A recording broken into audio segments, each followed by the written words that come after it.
All praise to Yahweh Ba'ashem and Mashiach Yahweh Shah. Shabbat Shalom.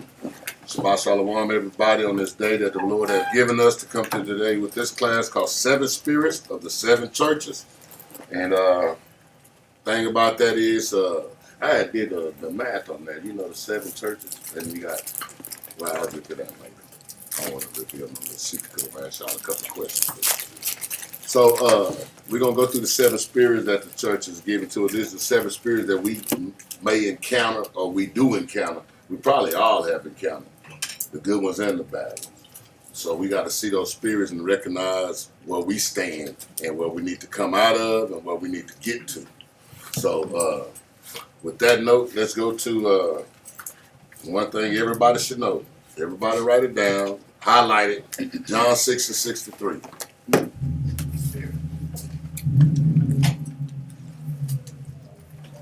I don't know what these walls must got speakers on. I mean everything. I hear everything. But over there riding motorcycles next door. Let's go. Who's Marina? Read it loud and clear. The book of St. John, chapter 6, verse 63. It is the spirit that quickeneth, the flesh profited nothing. The words that I speak unto you, they are spirit and they are life. That's the words of this Bible. Everything that's coming out of this Bible, when you get the lessons and the message that the Bible gives you, that is the life that you get by learning these words that this Bible is giving you. And that's what Yahweh Shah is telling to the children of Israel. Learn these words, that's how you get life. If you're not living these words, you ain't living. You're just not. You're just dead. You might as well go ahead and be in the castle of the walking zombies. Because that's what you are. Got that? Revelations. Let's go to Revelations 1 and 1. I want you to put your bookmark there. Because we're going to go back and forth. Y'all know we're going to go down here. Because this is the book where the seven churches are giving instructions. Explaining what they were doing good. Explaining what they were doing wrong. And we're about to go through them. You can start reading when you get there. The book of Revelation, chapter 1, verse 1. The revelation of Yahushua, which God gave unto him to show unto his servants things which must shortly come to pass. And he signified by his angel unto his servant John, Read. Who bear record of the word of God and of the testimony of Yahushua and of all things that he saw.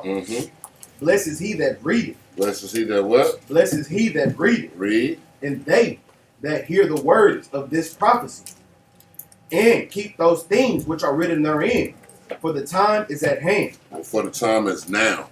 It's that time now. Not waiting till later. Not sitting around moping and crying about your problems right now. It's the time to get in this word and start doing what the Bible tells us to do. We don't have much time, y'all. As y'all can see around, if y'all keeping up with what's going on in the news, it's getting short, y'all. I mean, I don't even know what more sin can they have.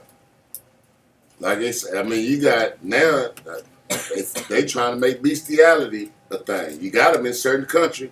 Yeah, you can go have your pet and have sex with them too. And it's becoming a natural, legal thing. What they calling it natural. But let's go. Verse 4. John to the seven churches in Asia. To where? In Asia. Grace be unto you, and peace from him, which is, and which was, and which is to come, and from the seven spirits which are before his throne. That's the seven spirits we just read about, the seven churches. Anybody know where the seven churches are? Over here. You should know that. Don't speak too soon. Ephesus, Smyrna.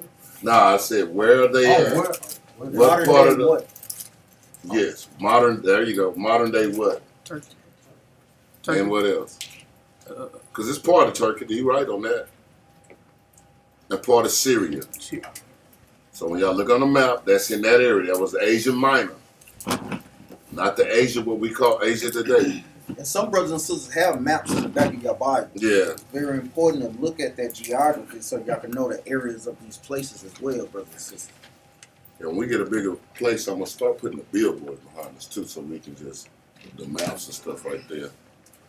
so we can go ahead and map it out. I don't want to put it behind me now and be tearing it up, backing up in and out the series. Drop down to verse 11. Verse 11, saying, I am Alpha and Omega, the first and the last. And what thou seest, write in a book, and send it unto the 7 churches, which are in Asia. He said, what he said, write in the book. So he's going to give him all these revelations, and he's going to tell him to write it in the book. And when you're reading Revelations, it's a compilation of everything that you've read from the beginning to the end, all comes into this book. So it kind of go back. You know how you go through something and your teacher goes back and take everything you learned and put it all together and say, hey, and sum it all up. This is what Revelations is. It's revealing everything and putting it from the beginning to the end. Go ahead. And what thou seest, write in a book, and send it unto the 7 churches, which are in Asia, unto Ephesus, unto Smyrna, unto Pergamos, unto Thyatira, unto Sardis, and Philadelphia, and unto Laodicea. Laodicea. These are the 7 spirits. I mean, these are 7 churches. And we finna give those spirits of these 7 churches that we, you know, that the Most High is finna address. Let's go to drop down to 18. Verse 18, I am he that liveth and was dead, and behold, I am alive forevermore. Amen. And have the keys of hell and of death. And now he said, Yahweh shall hold the keys to hell and of death. So the thing about that is, he's letting you know he's finna give these people, hey man, I got the keys. This is the way in the door and this is the way out the door. And he's giving them churches, hey, let me tell you what y'all got going on. And this right now is finna speak to our spirits right here. If you're Israelite, it should speak to your spirit anyway. Let's go. Read. Verse 19, write the things which thou hast seen, and the things which are, and the things which shall be hereafter. Now, y'all done heard a lot about read and write. So when people tell you about you just going off a book, that's what we're supposed to go off of. Because if you're going off man, oh boy, you be messed up. You can't even go off your own thoughts. Think about it. How many times you deceive your own self? I know a whole lot of people said they were going to lose weight at the beginning of the year and they ain't lost a pound yet. In fact, put on 5. We can't trust ourselves, man. So we got to trust who? The Most High. And he said it's written in this book. Read it and be blessed. If you don't read it, you chose that. Period. Let's go. Verse 20, the mystery of the 7 stars. The what? The mystery of the 7 stars. There's a lot of mysteries in this book, y'all. Don't just read it and just look at it literally, man. And look at it spiritual, look at it literally, and then examine it and study those little things that you don't understand. I told you this to be little stuff that you just read by, don't think nothing about it. Then be wondering why you hadn't solved the problem that you're looking for, or the answer, or looking for the answer. Because it's in the scripture. You just got to take your time. We like to rush through and think we read it. Just reading it, going over it, does not mean you know what it is you're talking about. Y'all just, I done read many books and I done zoomed through them. Then had to go all the way back. Dang, who was Jason? Because I didn't even pay attention when they was talking about it. Go ahead. The mystery of the 7 stars, which thou sawest in my right hand, and the 7 golden candlesticks, the 7 stars, are the angels of the 7 churches. The same angels like when he said what's going to be around 12 angels around the what? The kingdom. It's always an angel over all of our tribes. It's an angel set before us right here to this day. Whatever tribe you might be, that's the angel you got before you. Go ahead. And the 7 candlesticks which thou sawest are the 7 churches. The 7 what? The 7 churches. Chapter 2, verse 1. Unto the angel of the church of Ephesus, write these things, said he that holdeth the 7 stars in his right hand. Read. Who walketh in the midst of the 7 golden candlesticks. The 7 golden candlesticks, which is what we got here, the menorah. So when they ask you about the menorah is the 7 churches. The flame that's on them is the 7 spirits. Go ahead. Verse 2, I know thy works, in thy labor, in thy patience, and how thou canst not bear them which are evil, and thou hast tried them which say they are apostles and are not, and hast found them liars. And have found them what? And has found them liars. That's liars. Yeah, I meant to get that. I meant to go back and look that up. Put it for me. Give it to him.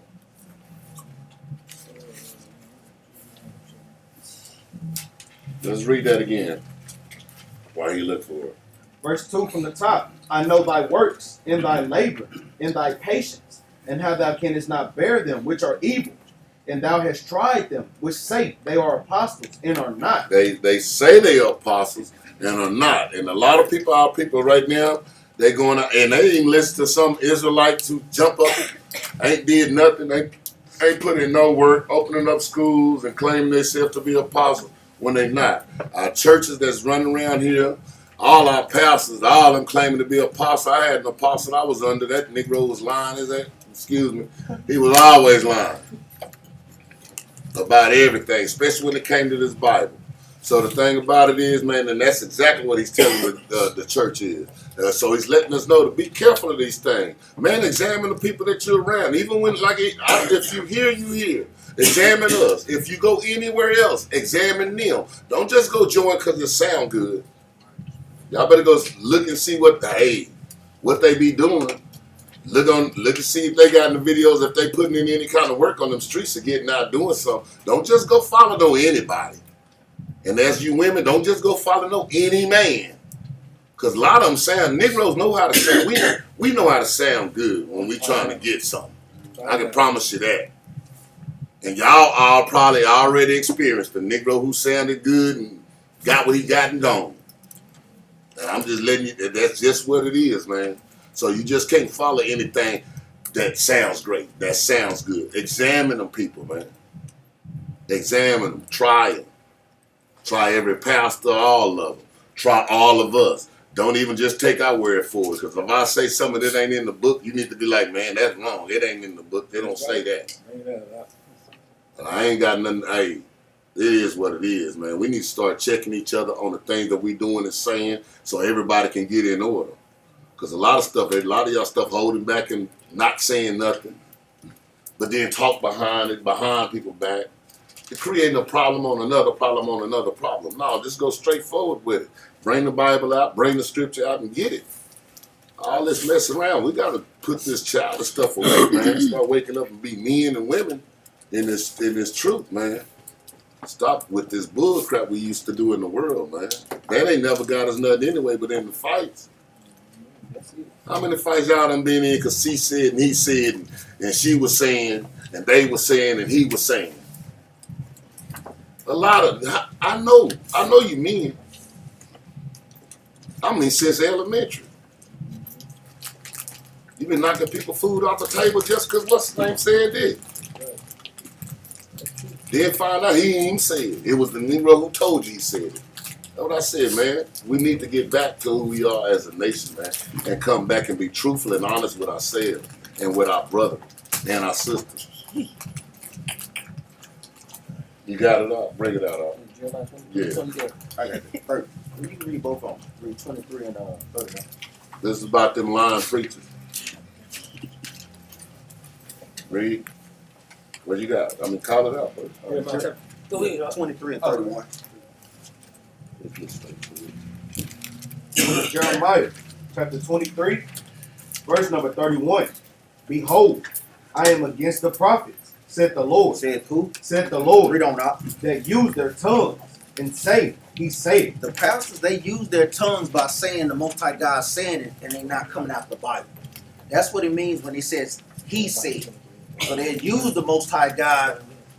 They'll hold the Bible in their hand, but they're not literally saying what the Bible is telling them to say. Read on up. Behold, I am against them that prophesy false dreams. And the Most High God is letting you know plain that he's against these false prophets that prophesy dreams.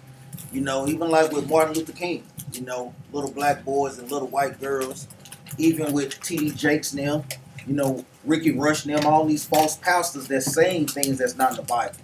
accepting homosexuality, accepting interracial marriage, accepting you can do whatever you want to do and still make it to the kingdom.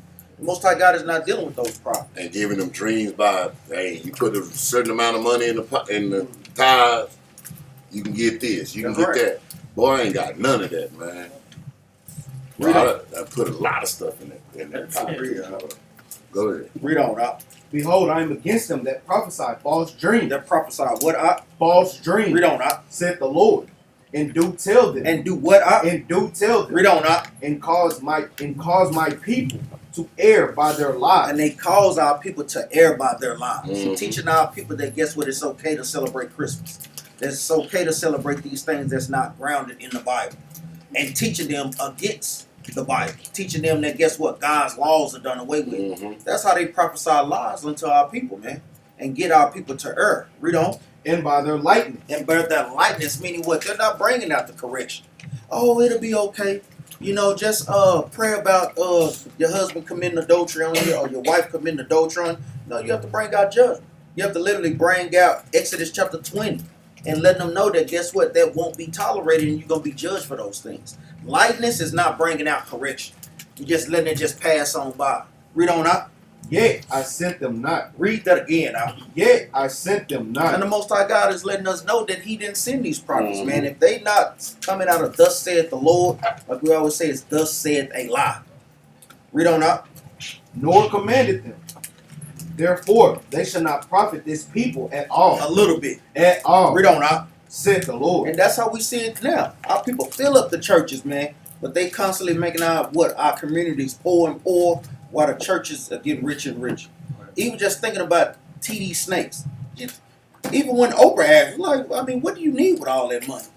Just think about it. You got multiple houses, multiple cars, multiple planes. What do you need with all that stuff like that, man? I mean, it really makes no sense when you think about it, man. And especially in multiple planes, man, you only fly one at one time. Yeah, man, that's crazy. And if y'all see how the scripture read, the Bible said that these pastors, they light. Meaning that they have no knowledge, man. Just That's like right. going into a light, like the scripture tells us, don't give up to a light-minded woman. Right. These pastors the same way. They light-minded. They ain't got no knowledge, no understanding, man. You ask T.D. Jakes anything about keeping the commandments, he gonna go right back to theology school, man. Yeah. And give y'all the theology answer instead of giving them what the scriptures say, right? They remind me of them people, you know, when you watch them old westerns, you know how them medicine men always drive into them towns with the liquor mixed with some Kool-Aid and selling it to the people. That's what these pastors be doing, man. Selling y'all that Kool-Aid, and you get drunk a little bit, thinking you're healed until the morning comes, then you're back sick again. Let's go back to Revelation. We had 3, verse 3. Chapter 2, verse 3.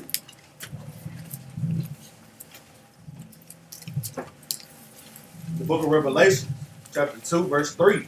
And has borne, and has patience, and for my name's sake has labored, and has not fainted. He said, now there's people that's working, doing the works of the Most High, and they done research all their people in there, and they looking and saying, hey, okay, that pastor is a liar. That pastor is a liar.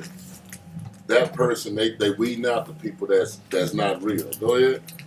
Verse 4. Nevertheless, I have somewhat against thee, Uh-huh. because thou hast left thy first love. That has what? Thou hast left thy first love. Uh-huh. Read. Remember therefore from whence thou art fallen, and repent, and do the first works, Uh-huh. or else I will come unto thee quickly, and remove thy candlestick out of his place, Uh-huh. except thou repent. Except thou repent. Let's go to 1 John 4 and 16.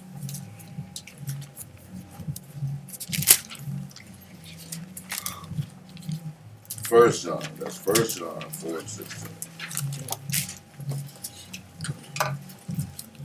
The book of 1 John, chapter 4, verse 16. And we have known and believed the love that God hath to us.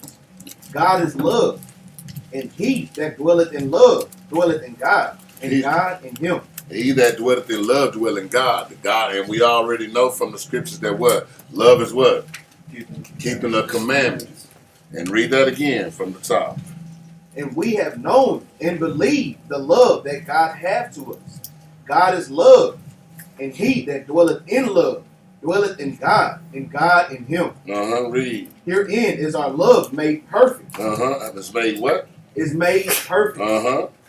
That we may have boldness in the day of judgment. Because as he is, so are we in this world. That's how we are in this world. That's he made boldness in the. He put you. Hey, he put himself in you. The love is in you. The fact of the matter, are you gonna act on the love that he giving you? Or are you gonna do the things that he tell you to do? Let's go back.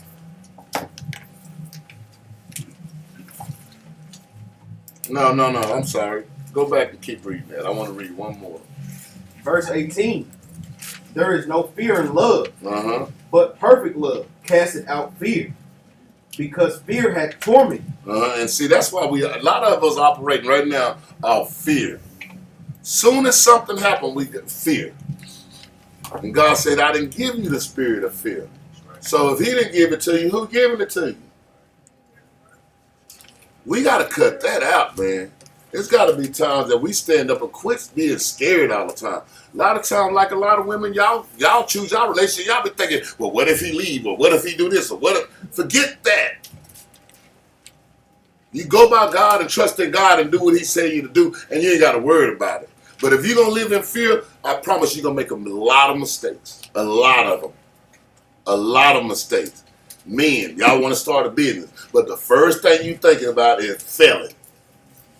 Well, what if I don't make the money? But what if I... Well, you ain't. That's why you ain't got started nothing yet. They sit up there complaining on that damn job every day. But you won't get up and do nothing because your mind's thinking you got fear. But y'all think you don't have no fear. But it be little stuff that y'all got fear in and you don't even realize it. A lot of y'all ain't did some of the things you're supposed to do because of fear. Your mind go to thinking about stuff. How can I fail? What won't stop me from prospering? And that's why mine sticks instead of living by faith and say the Most High finna see me through this. And know you're going to have to go through some struggles anyway. Why are you scared? We got to go through something. You ain't never going to get nothing you don't go through nothing. Never. Go ahead, Let's go to Luke right quick, chapter 19. Because like I was hitting on that fear thing, man. And not just the fear of the nations, but the understanding of having fear for the Most High God. People get it confused. And that's something that brothers and sisters need to get their mind wrapped around too. The book of Luke chapter 19 and verse, let me get straight to the point, verse 21. Now this goes into the people that the Most High, there was 3 people. The Most High gave one person 5 talents, gave the other person 2 talents, gave the other person 1 talent. So when y'all already know the story, the person that did 5, guess what? He got 5 more because they put the work in, right? The second person, they put the work in, they got it too. But the last person, we're finna read about it. Let's read it out. The book of St. Luke, chapter 19, verse 21. Read. For I feared thee, because thou art an austere man. Thou takest up that layest down, that thou layest down, not down, and reapest that thou didst not sow. So he said the reason why he hid the pound, because he said he feared that the Most High God was an austere man. That's not getting a good understanding of who the Most High is, right? And that's not getting a good understanding of who Yahushua is. Because if you understood who Yahushua is, you would know you're supposed to put that work in, right? But instead, he wanted to hide his talents, not knowing that's a person unlearned, not knowing who the Most High is. You got to put the work in. And who right? gave it to him? That's right. And who gave it to him? Man, the Most High gave y'all gifts. He never told y'all to sit down on not one of them. That's right. Not one. But we be sitting down. You don't say nothing to nobody. You run around here with the friend is on, and then somebody asks you a question. I don't know. I don't like to get into that. They better not ask me no question. We finna have a class right there. Man, you think I'm playing? How many times, man? Me and Jeremiah done been in store. We done had class where everybody's surrounded. We done been at Quick Trip. Got the whole. Don't ask me no questions because we gonna finna have class. We gonna go get the Bible out the car, come right back in here, and we finna I'm telling you, what they done told them that they get, hey, y'all gotta leave the store. Had a dude call the police and told us to get out the store. Call the police on him after he asked the question. We went and got the Bible and we went in, boy. That must call the police because it didn't say what he wanted to say. And I wasn't even saying. I wasn't talking to me. That was the Bible. I said that's written in the Bible. That must pick that phone up and dial 911. For real, he did too. So yeah. Egyptian. Verse 22. Verse 22. And he said unto him, out of thine own mouth will I judge thee, thou wicked servant. So when he, guess what? When he feared the Most High God, guess what? If you was a learned man, you know fearing the Most High God goes with keeping the commandments. It's not going into hiding your talents. It's going into keeping the commandments. Mm-hmm. So he took the fear as being the wrong thing, and guess what? The Most High God, you lost. Said you lost. And guess what Yahweh called him? A wicked servant. Right? Read. Thou knewest that I was an austere man, taking up that I laid not down, and reaping that I did not sow. So this is why Yahweh said, yeah, you knew that. But if you knew that you're supposed to be fearing the Lord, guess what? Fearing the Lord was keeping the commandments. It wasn't a fear like, I'm scared of something. No, he ain't never told you to be scared. He wants you to obey him, to do like he tell you to do. That's the fear, the same fear that a son and daughter have for the mother and father. That's the same fear that he wants us to have for him. Hey, if I tell my sons to get up, do something, it ain't like they scared of me, no, because they respect that what I tell them to do, and I want them to do it, right? That's the wrong fear. That's that fear, that's the good fear, fearing of God, fearing the consequences of your actions, man. Sometimes we don't think about the consequences of our actions until we already did it. Then we be looking for answers. No, you knew the answer before you did it. And we didn't have no fear till after. Daniel, what are you going to do to me? Man, I wouldn't even think about that. If you thought about that before, that should make you not want to do it. If you think about the judgment that's going to come, man. And y'all see all the judgments in here. Y'all should be reading. Let's go back. Now, let's go to Proverbs chapter 20, verse 27. Wow, I'm at it. Then we'll go back.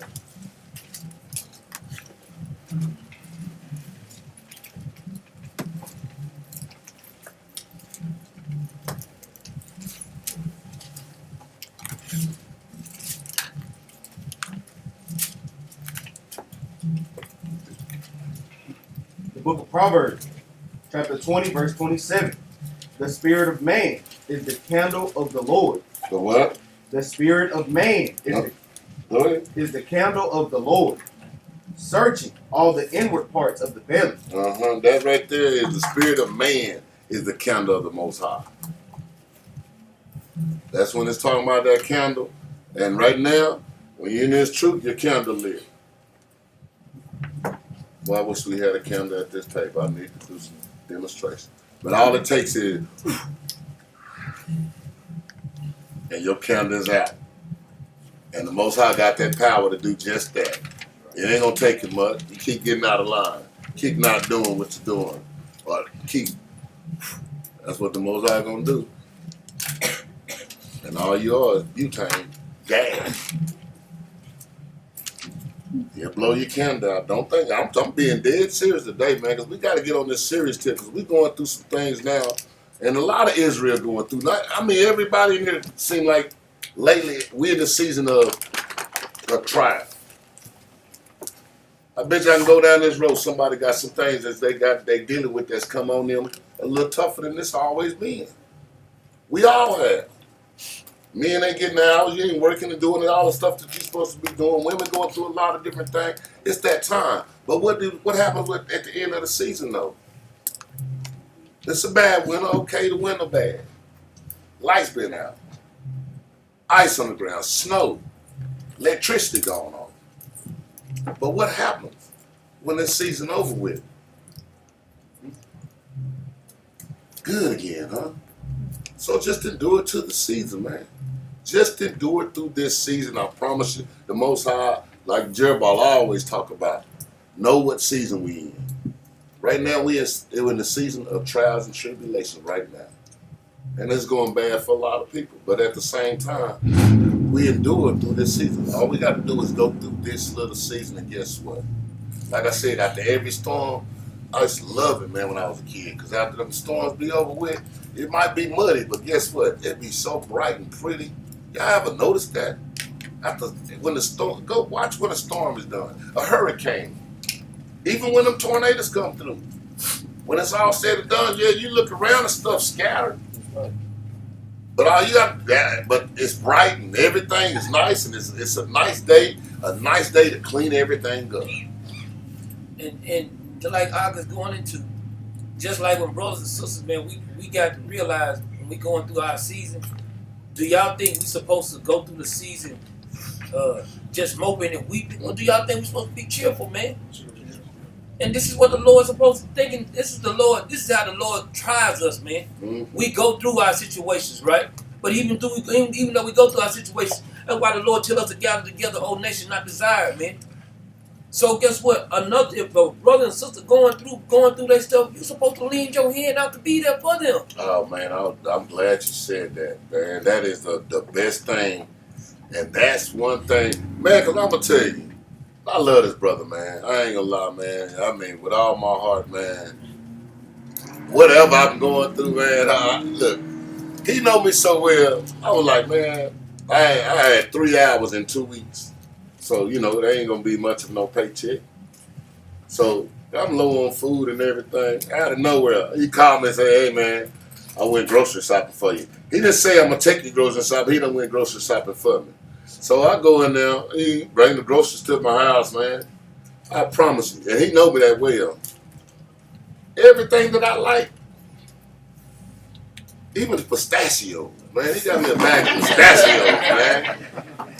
Yeah, he be liking them too. He knew exactly. I mean, he knew the cheese. No, he eat this cheese. And now I'm saying, but like, man, y'all need to get with each other, man. Y'all need to be sisters. Y'all need to be brothers to somebody in this thing that y'all need to be close together to where if something happens, you can always call on that person. But at the same time, you got to be able to be called upon and be doing the same thing to that person. Now, don't just have it one way. That's right. You gotta have it with hey, cause he know dang well we done did this stuff since I met this brother when I met him. Didn't know him from Adam. Went straight to him. We've been like this forever since we've been knowing each other. I didn't know it, man. I had homeboys, forget them. I called this dude I just met the other day, and he came through. He called me. Now I just met him the other day. Came through. But you got to be a friend to somebody as well as having a friend that's really that's right there with you. And that's how we got to start being, man. We got to stop turning our backs on each other. And we always quit. We can't be like them people out there. That's what you was when you was outside that door. Don't come in here and do that. Don't do it. Otherwise, just go home. Just go. I'll tell you, just go. Because a lot of people, guess what? You sit around the people and you say shalom, my bro, shalom, sister, and you hear the problem. You hear the situation go on. And guess what? You turn your back like you ain't heard it. You hear it. Guess what? What you think gonna happen when it's your time? When it's your time, you going through it. And the Lord gonna be like, yeah, you heard their problem. Mm-hmm. We're gonna let them listen to yours too, right? We cannot keep doing this. This ain't the type of thing that the Lord. Matter of fact, it's get a precept, man. If you can't help, find somebody that can help. If you can't do it, somebody else don't. Hey, you know other people. That's right. Let's go to Proverbs 22, man. Right there, boy. Right there. Watch this. Start at verse 8. Book of Proverbs, chapter 22, verse 8. He that soweth iniquity shall reap vanity. Because guess what? It said, he that soweth iniquity. Like you said, when you hear brothers and sisters go through things, man. Dang. I'm gonna throw the prayers up for you. But you guess what? It works too. Mm-hmm. It's not just faith, it works too. Because guess what? If you know you can be the one that extended the hand. Guess what, man? All praise to the Most High for brothers and sisters to be there for other brothers and sisters, man. Right? And that's how it was always supposed to be. But read, He that soweth iniquity shall reap vanity. And the rod of his anger shall fail. And the rod of his anger is going to fail. Watch on, but read this, though. He that hath a bountiful eye shall be blessed. Read. For he giveth of his bread to the poor. Because this is what we supposed to do. When you hear, they say, he that has a bountiful eye, the brothers and sisters that hears the situation. Oh man, what? You go in there, hey, what can I do to help the situation? Because if you're not helping the situation, what are you? What are you? Everybody should know what it is. If you're not part of the solution, what are you? Problem. You're part of the problem. And we got to learn how to be go straight to the solution. And I don't know how brothers know anything about Jeroboam or know anything about me. You bring a problem to me, hey, you gonna think brother have to call me back. You got to call me back every time. Hey, Jeroboam, not this time. We're gonna go to it. That's how brothers should be. Go straight to the problem. Ain't no holding back. You got a problem with something, let's go get it.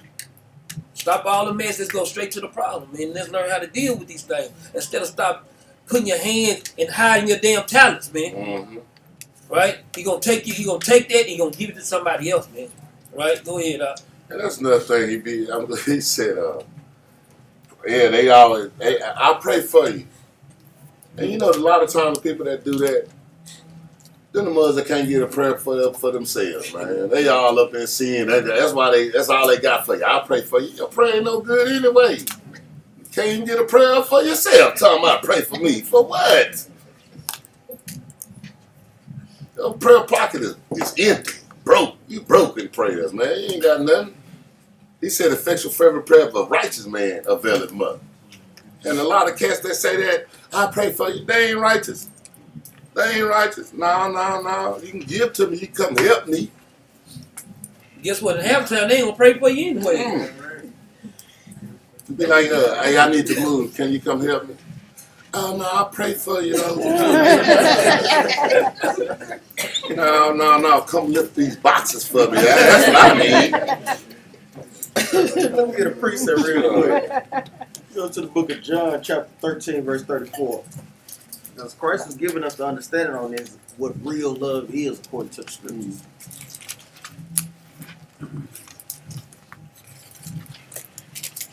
John 13, verse 34.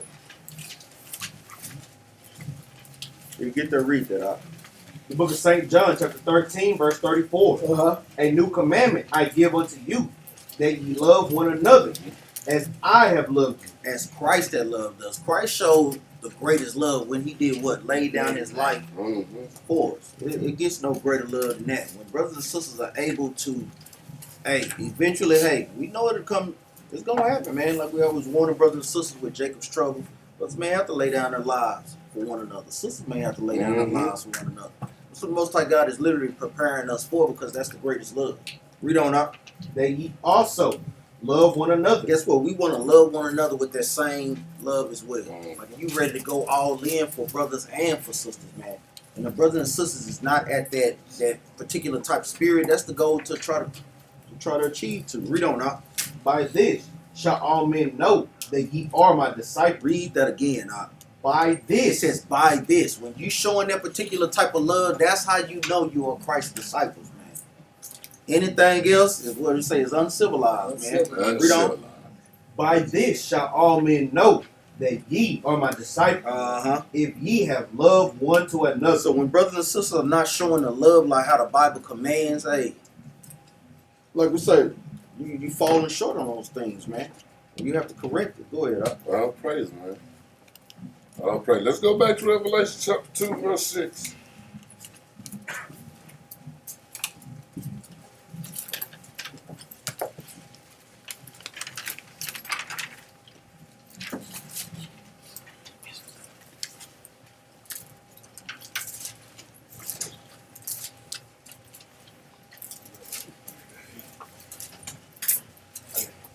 The book of Revelation, chapter 2, verse 6.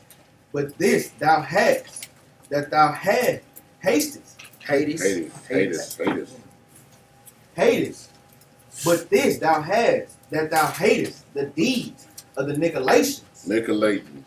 Nicolaitans. And man, I looked this up a lot of times. We're gonna get a little bit. Let's go to better yet. I'm gonna jump down. We're gonna have to read it over again. But let's go to let's see, 14. Verse 14. But I have a few things against thee, because thou hast thou hast them there that hold the doctrine of Balaam, Balaam. Go ahead, you good. who taught Balak to cast a stumbling block before the children of Israel, to eat things sacrificed unto idols, and to commit fornication. Now, when I look at this, it's the same thing that a lot of other religions have done also. And when I look at this, and I'm looking, it's the Christian church also, and it's also Islam also. It's all these other religions that this talking about. Go ahead. Verse 15. So hast thou also them that hold the doctrine of the Nicolaitans, which thing I hate. Which thing I hate. So the Nicolaitans, they worship other gods, sacrifice foods under idols. They go against the Most High. The things of what the church telling us to do today. Everything that we bring out, they said we don't have to do that. Then they'll bring out scripture, love one another when you ain't loving me, when you ain't doing what God say do, period, man. It's always the opposite. And that's what Islam do, the same thing. The same thing. All of them, Hindu, Buddhist, everything against what the Most High got. They take a little bit, put it over in their religion, and run it off of that. But then, it don't work over there. That's right. It don't work over there.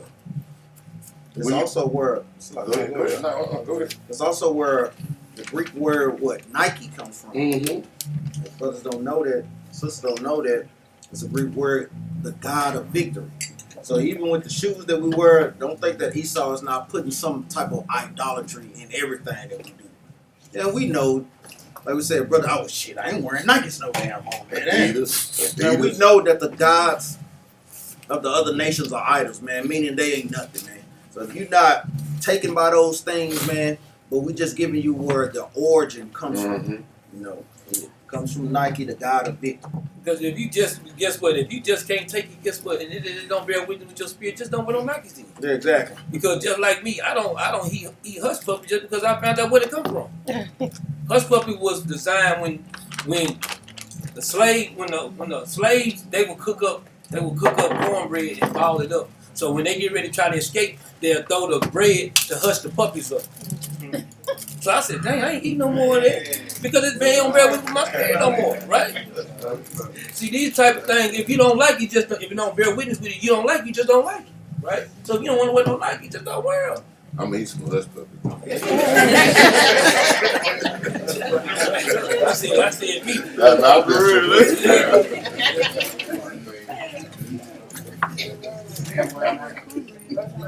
Long God, let's go back.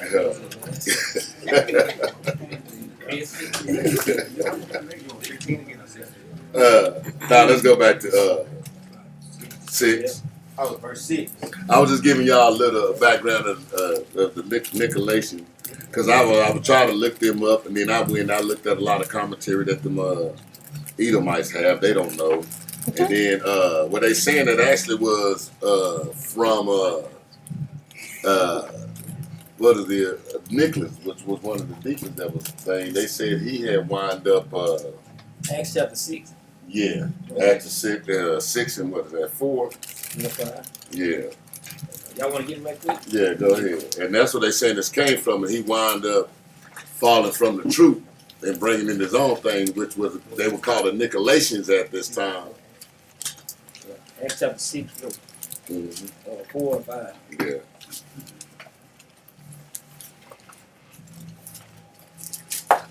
The book of Acts, chapter 6, verse 4.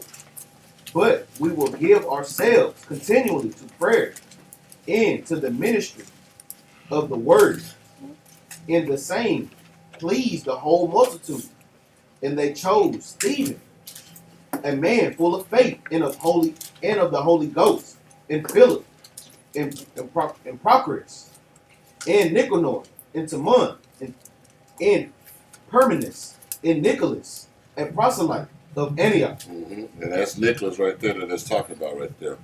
That well, that's what they're saying. I'm not sure. I mean, there's no real history on it, so I can't just say, hey, that's him. But That's what they're trying to say. When I looked it up, and I had looked through a variety of different things. I looked this up a long time ago, and I've always been trying to figure out, Yeah, and I try to get as much information as I possibly could on it. But like I said, that was the only one they said, and they said during the time he was appointed at the time of the Romans, and he was falling away, going into other idols and stuff like that, which at that time they was called Nicolaitans, with going at this time what he's talking about. That's what they say. I'm just giving y'all the history of what I learned. I can't positive. Nobody really can positively say who they are, but we again get the same idea. If they was just like a lot of them other nations who had us doing the same thing, if we go back on 15, we'll go back over there later on because we got to come back through there anyway. But let's go back to chapter 7. I mean, verse 7.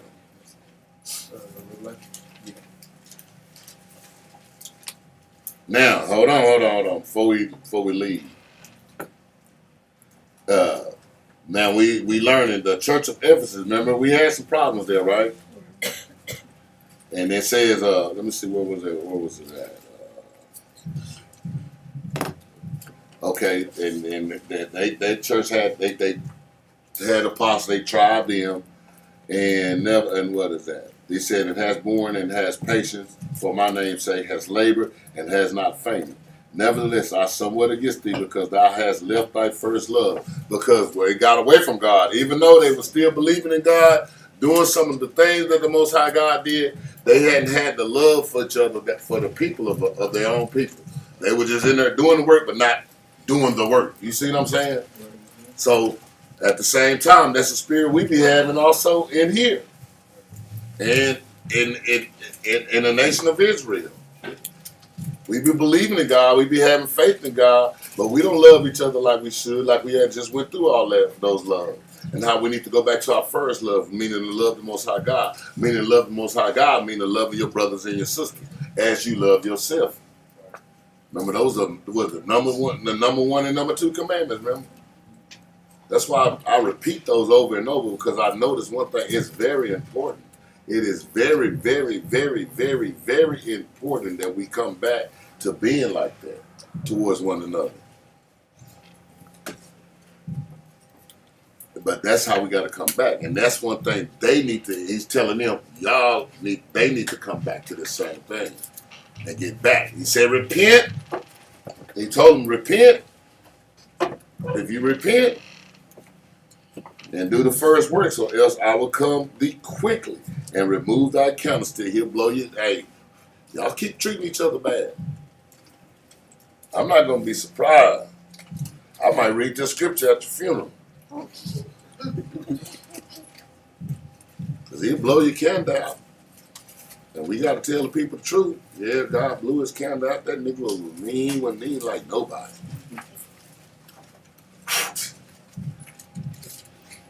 And we can go ahead and put him in the grave.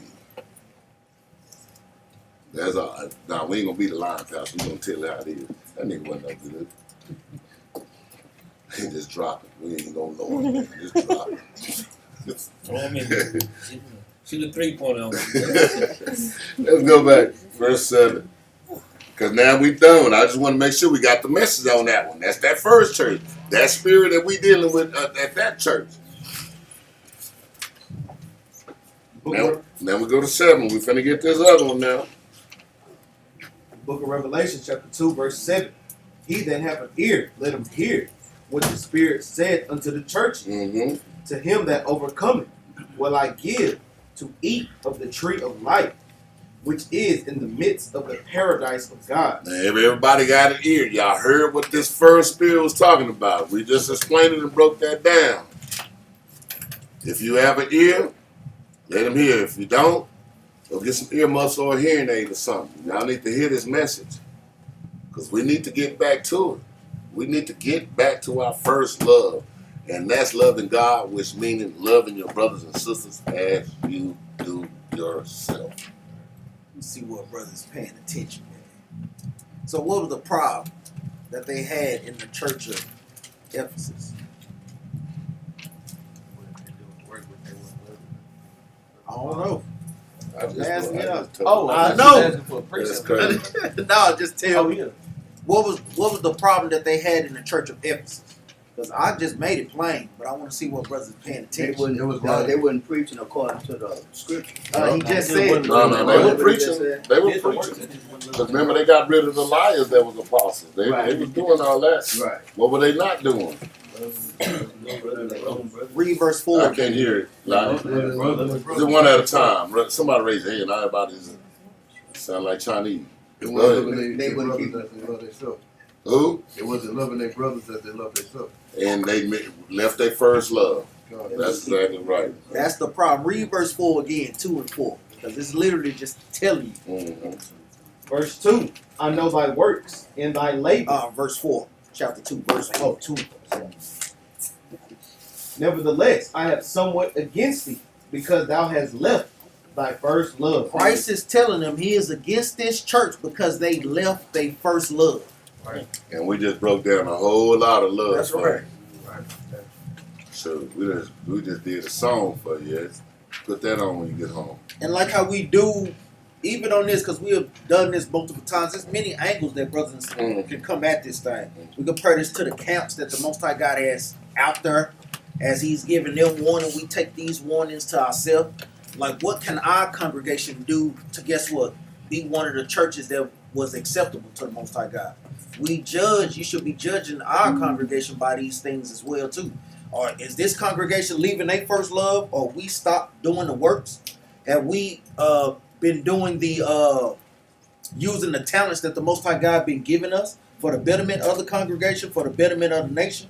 These are the things that brothers and sisters can compare themselves to. We got to always start to look and filter our lives through the scripture. Mm-hmm. We keep it back in those times, but it's our job to make it relevant for today. Yeah.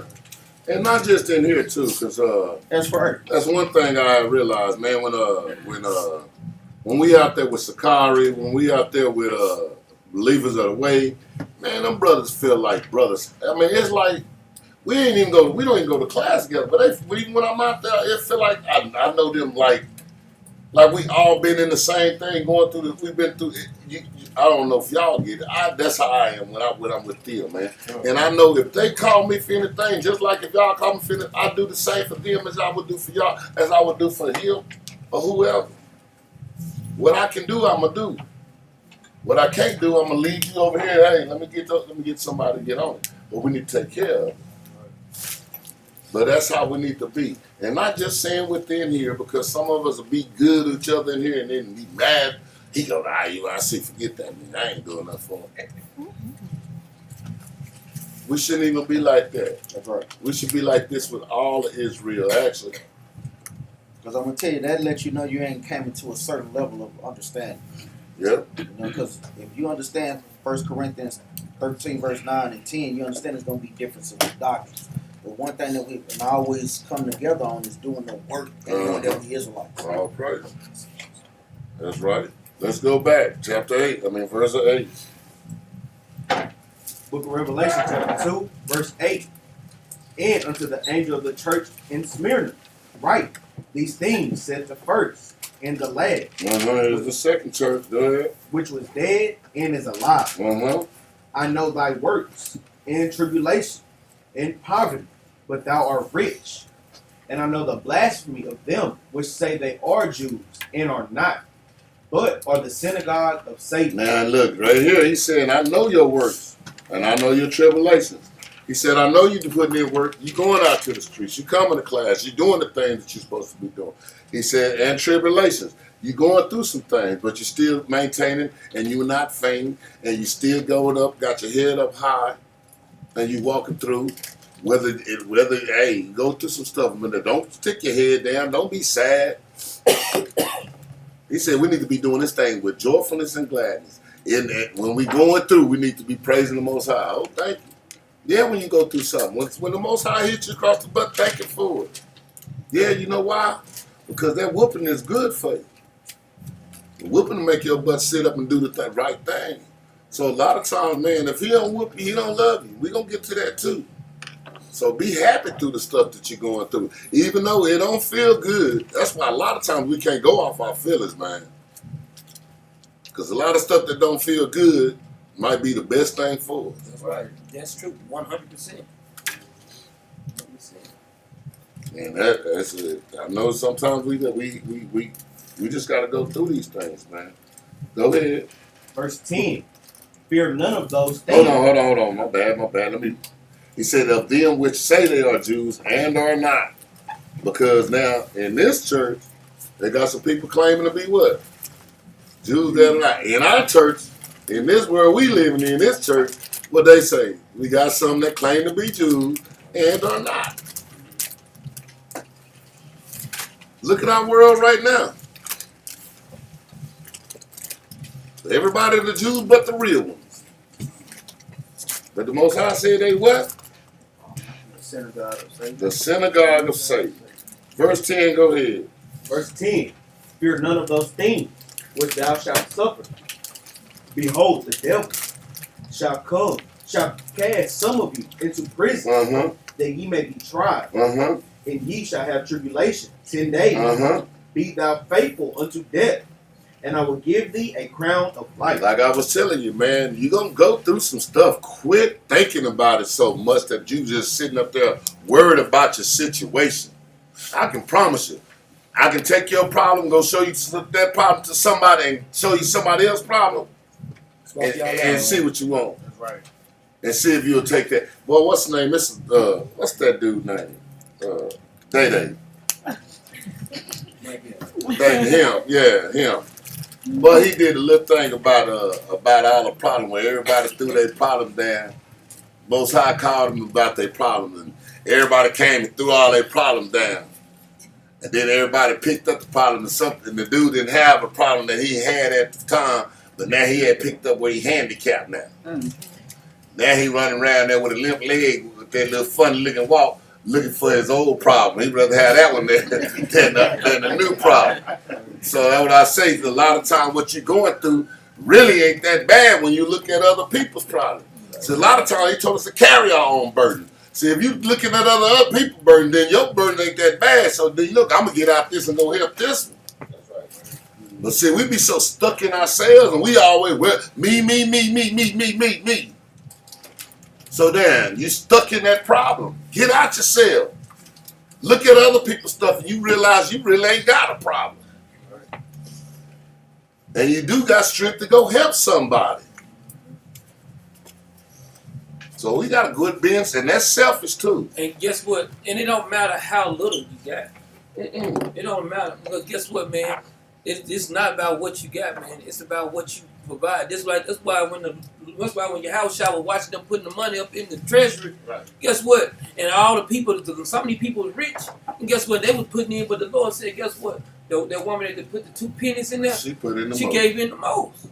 Yeah. It ain't about, and because anybody, guess what, man?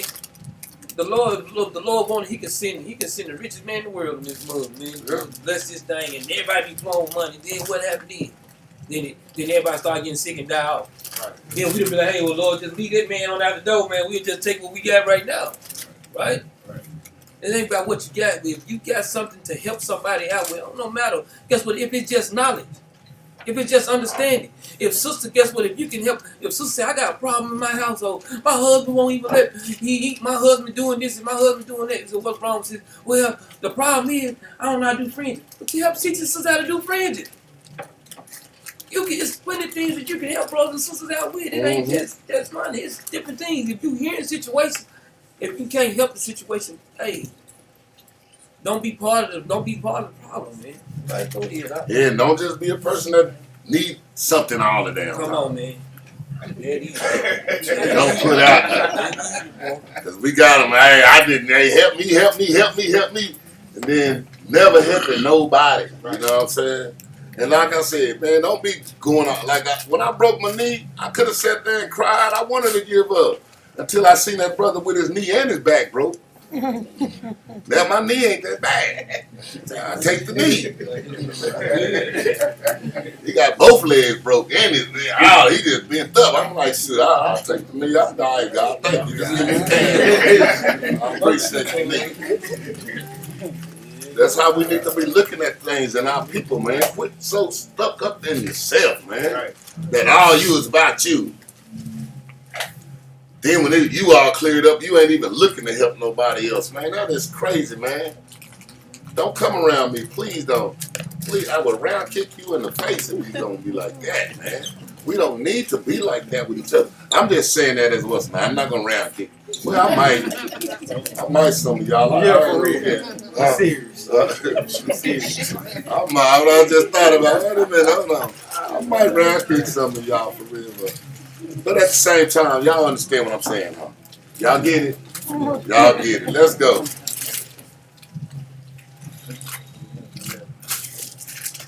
Revelation chapter 2, verse 11. He that hath an ear, let him hear what the Spirit saith unto the churches. He that overcometh shall not be hurt of the second death. You're not gonna have that second death. You ain't gonna be hurt when these bombs hit this planet, man. You ain't gonna be hurt. You ain't gotta deal with it. And at the same time, he said, hey man, if you got an ear, man, hey, if y'all can't hear these scriptures, go buy the best hearing aids you can find. Y'all need to get this. Go get that big old, what they say having their ear back in the day, that little farmer thing. Y'all need to hear this scriptures, man. Man, like he said, and he did have it here, let him hear.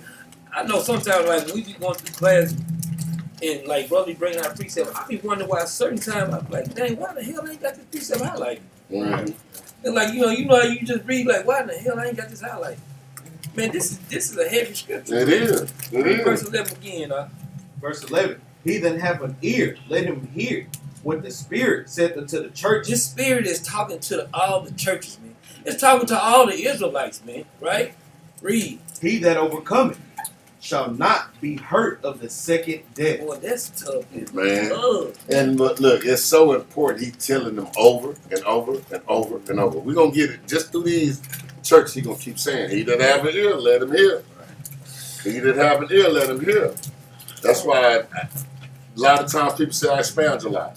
Yes, I do. Because what I'm trying to do is, when I'm finished with that dang on verse, I want you to hear what that verse is saying. I want you to hear. I want you to get it. You'll be like, well, yeah, Michael be tripping on that. But yeah, I tripped on that, so you'll remember that. You're going to remember that. You're going to know that. I can promise you that. I'm just slapping you. Do you get it? Do you get it? But you're going to get it. That's why I expound a lot. I'm a teacher. I've been a teacher before. That's what I do. I want you to learn what this Bible is saying, man. Let's go. Where we at first? Okay, let's go. Verse 12. Hold on.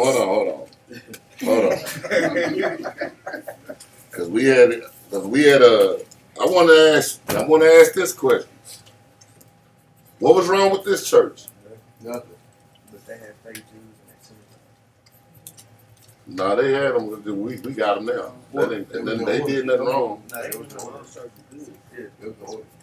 What? So what? I said they was in order. They just had fake Jews in their church. No, no. That's Well, I'm not. not saying They that's did wrong. nothing wrong. Oh yeah, they did nothing wrong. They did nothing wrong. So, if you really want to go study this Smyrna church, this is the spirit we need to be in. That's the spirit you need to be in. Long suffering, because he said they went through what? I know your works. I know your tribulation. But you rich. I know you're doing the work. I know you're going through. I know it don't seem like you getting what you think you should have. But you rich. Because I'm going to give you the kingdom. The glory.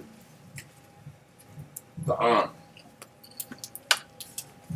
Let's go. Now, I just want to make sure. Because I want y'all to learn these churches. These are spirits y'all need to be aware of. And making sure some of the spirits you need to be in and the spirits you need to start repenting and come out of. Let's go. Verse 12. And to the angel of the church in Pergamos, write these things, said he, which hath the sharp sword with two edges. Verse 13. I know thy works and where thou dwellest, even where Satan's seat is. Hold on now. Even where Satan's seat is. Go ahead. And thou holdest fast my name, See, they got the name. and has not. Jesus, they trying to, they like saying that. Go ahead. Hold on, let's see what brother thinking, man. What was Satan seat at during that time? Where was his seat? Say it again, Doc. What was the ruling nation during that time? Rome. Oh. Meaning what? The God of this world. Mm-hmm. And hold on, but I'm glad he broke that down, but I want you to read that again now. I know thy works, and where thou dwellest, even where Satan's seat is. Where do we dwell? We dwell where Satan's seat is. Right. We dwell right here, right there where Satan's seat is. That's where he sits, right here. Go ahead. Hold up. Remember, Satan's seat has been what? From 333 BC all the way up into today. Right. Where Satan is dwelling. This is his word. He's the God of this world right now. Go ahead. And thou holdest fast my name. And see, that's what we doing. We holding fast these law, statutes, and commandments. That's just holding this name. This church is one thing they doing. He's saying, y'all, hey, y'all sitting where Satan's seat is. And y'all in captivity, but you're still holding fast my name. Which is one thing we're supposed to be doing anyway. Good thing. Give yourselves a hand right now. Because you're here. You're trying to keep God's commandments. And you don't even like yourself, bro. I don't even know how to tell you love your brother. God dang, I said give yourself a hand. God, let me know y'all ain't did nothing, huh? Give yourselves a hand, y'all. All right, God, please. If you don't love yourself, I know you don't love me, God. Hey, man, you can't don't pray for me. Don't pray for me. God is. Golly, man, let's go. But go ahead. And thou holdest fast my name, and has not denied my faith. And see, that's one thing we not doing. We not denying the faith. See, but we putting in the works too. See, there's people that that got faith. They ain't putting in no works. Because we had looked at the other church what he said. I know your what? I know your what? Words. I know your what? Words. Go ahead. Even in those days wherein Antipas was my faithful martyr. And that Antipas, and I looked up a little information on him.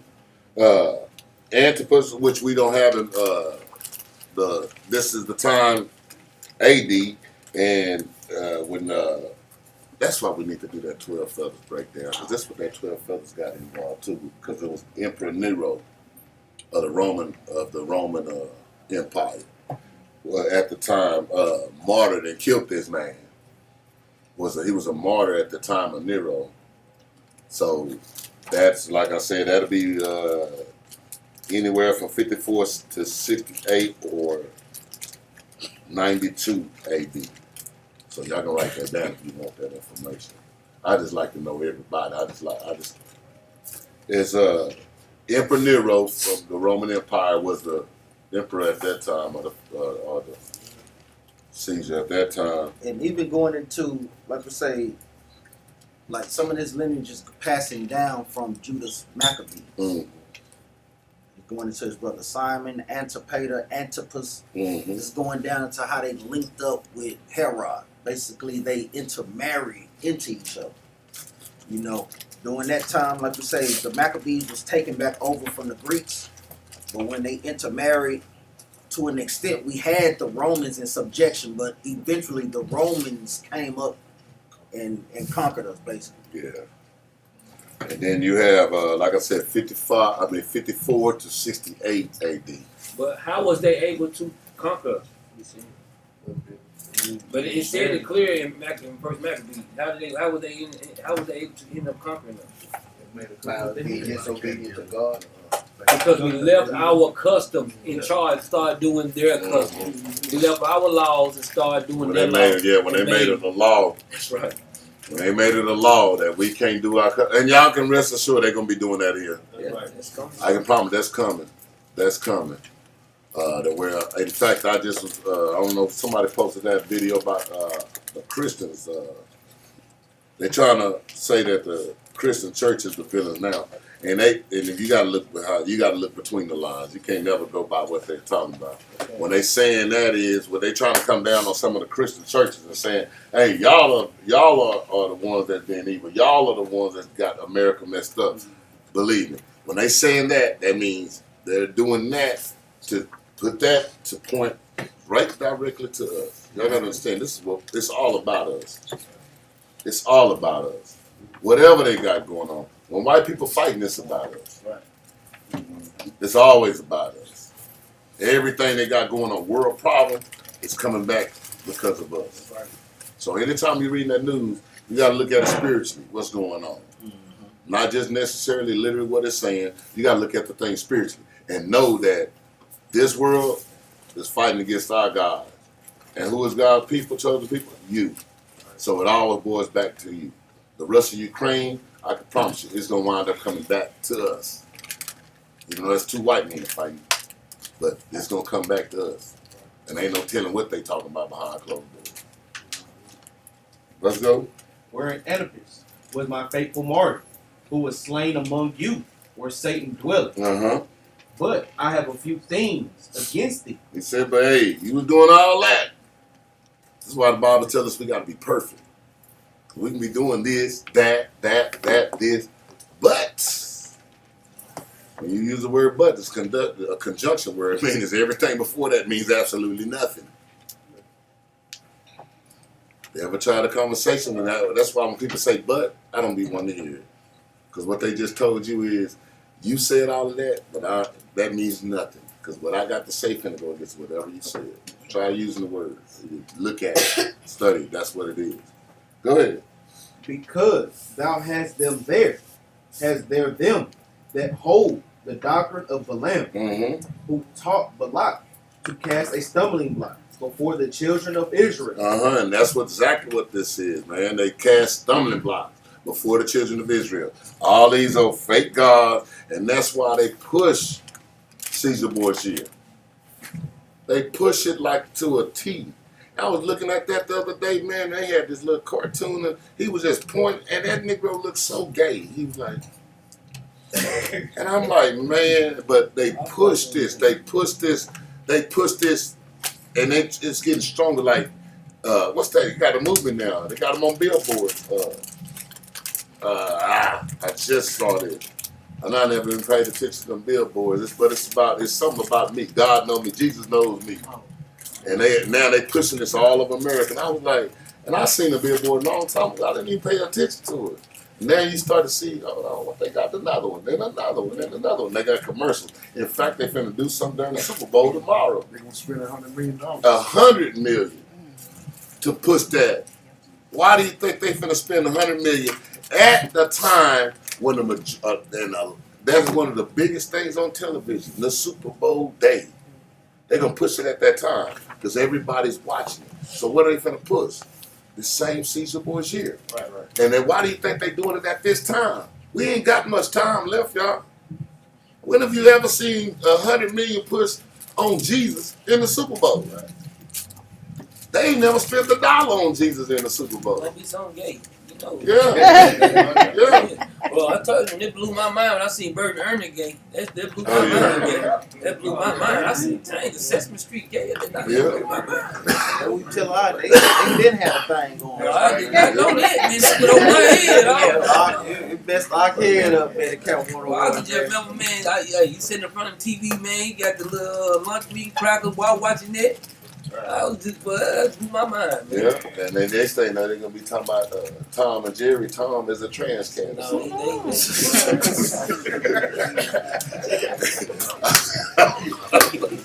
I'm telling you, man. Ain't no telling, boy. Ain't no telling what they gonna tell us next, man. But let's go, man. I should have known when they got the gay BC. Yeah. Yeah, this stuff. But like I said, they finna try to give y'all $100 million worth of this stuff. $100 million of ad they pushing towards this.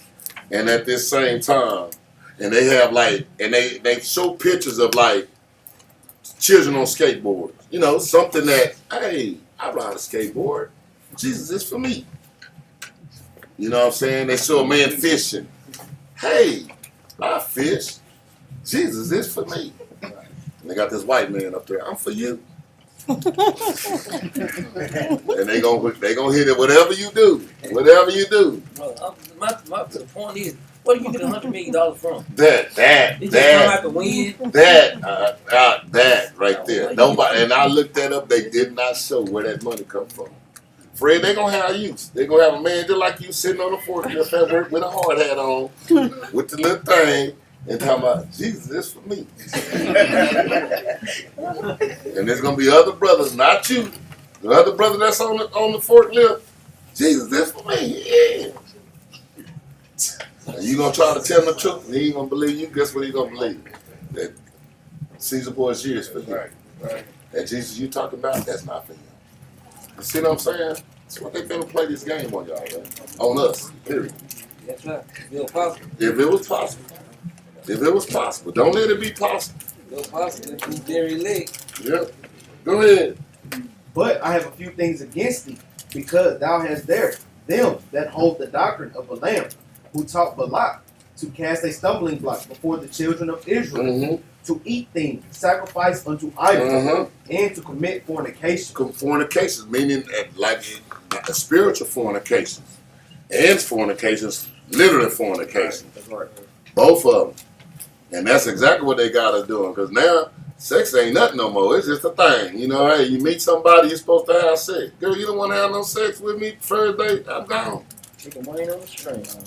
And it ain't even the men no more. Now the women like that, shoot. We supposed to. Yep. They push it both ways. Yeah, shoot. I mean, it's what it is. That's what they try to do. Get you to fornicate spiritually, get you to fornicate physically. Yeah. Because I was watching a show called Harlem. I don't know if y'all seen this on Hulu or something. And they showed at the beginning of the show, they showed what's it called? The girl, she's supposed to be knowing the truth too. Megan, what's her name? Megan Good. Yeah. So they had like this Chinese woman, and they said in this world, they were reading like this world is the women were stronger than men, and if the woman didn't like the man, she can just pick as many men she wants to. So it shows this woman, she was walking about this man this day, another man the next day, another man the next day, another man, and so they made it like the women to dominate the planet again, right? And so I was like, dang, this was the woman comparing the man, man. Mm-hmm. This is definitely the woman comparing the man, man. And guess what? That's how things is out of order now. Go ahead, Yeah. And that's exactly what they trying to do now. Those are the games that they play. The women jumping up in men's faces trying to act all hard until that Negro turn around and be a man on them. Yeah. Then he wrong. You hit a woman. You just, wait a minute. You was just a nigga just a second ago. Now all of a sudden you a woman? Y'all need to stay women. Don't do that because, look, that's what they trying to get y'all to do. Right. I can promise you, the Most High did not make us equal. We don't think like y'all. I don't even know how to begin. I don't know how to begin to trying to think like or feel like what y'all feel. I don't even know how to start. That's how much of a man I am. I'm so far from a woman mindset that I couldn't even fathom. Because you know the mindset is different. Because a woman come up in there, well, you see this and this and that. And you're like, well, I wasn't even thinking like that. I didn't even think about none of that. You just came with something that ain't got nothing to do with nothing. Where do you come up with that from? Right? Where do you come up with that from? Because a lot of times if you a man, you not thinking like that. Exactly. You definitely not thinking like and that. I know a lot of times, I know my wife and I didn't even think like that on that. And we just see things totally different. We look at things. Don't try to be us. And I promise you I'm not going to try to be y'all. I can promise you that. Don't try to be the man. I can promise you, you don't know. We don't know what birds feel like. You don't know what get hidden in the scrotums feel like. Both them pains. I can promise you that. Y'all be talking about, well, we out. It probably be the same pain. Who knows? All I know is that breaks us down like a summer gun. So don't try to be the man. The man don't try to be the woman. Cause you Negroes, I know, boy, the most I knew, he couldn't have gave no man no baby time, birth no baby. There's gonna be 4 people on the planet. He's gonna be like, nah, I ain't doing that again. I be doing, no, nigga, I'm going to work. And he gonna look at you, and get what he gonna look at you different. Gonna be like, bro, what the hell that come out of, bro? You can sit down. No doubt, boy. I tell you. So the Most High knew what he was doing. He made y'all women. He made us men. Quit trying to think that we think like you. We don't. Not even close. Don't think, men, that your woman think like you. She don't. She don't. So sometimes, in order to understand each other, communication is real good. It's a must, because I don't know what you think. And you don't know what I'm thinking. And do not guess at it either. Yes, that's the problem. Do not guess at When it. the guessing game start, well, I thought, see, you thinking. You thinking. I thought. And you just had to ask. And that's the only way you gonna know. Just hey. No, we don't read your mind. I'm glad I don't read your mind. My mind will be really confused. It's already messed up that it is. I'm trying to put your stuff in my head. Oh, man. I'll be thrown off. I'm already thrown off. Man, I put that man. Let's go. Let's get on this stuff. Let's get back. Y'all get it, though, huh? Y'all praise. Let's go. Let's go. Where we at? 12? 15? Let's go. Revelation chapter 2, verse 15. So hast thou also them that hold the doctrine of the Nicolaitans, which things I hate. And that's the same thing. We already went through that. That's why I did it on that. And it's funny because these other churches, a lot of them got the same things going on, plus some extra stuff. But it still goes back to all experience what we don't need, and y'all need to pick up the things that we need to be doing. Go. 16. Verse 16. Repent, or else I will come unto thee quickly, and will fight against them with the sword of my mouth.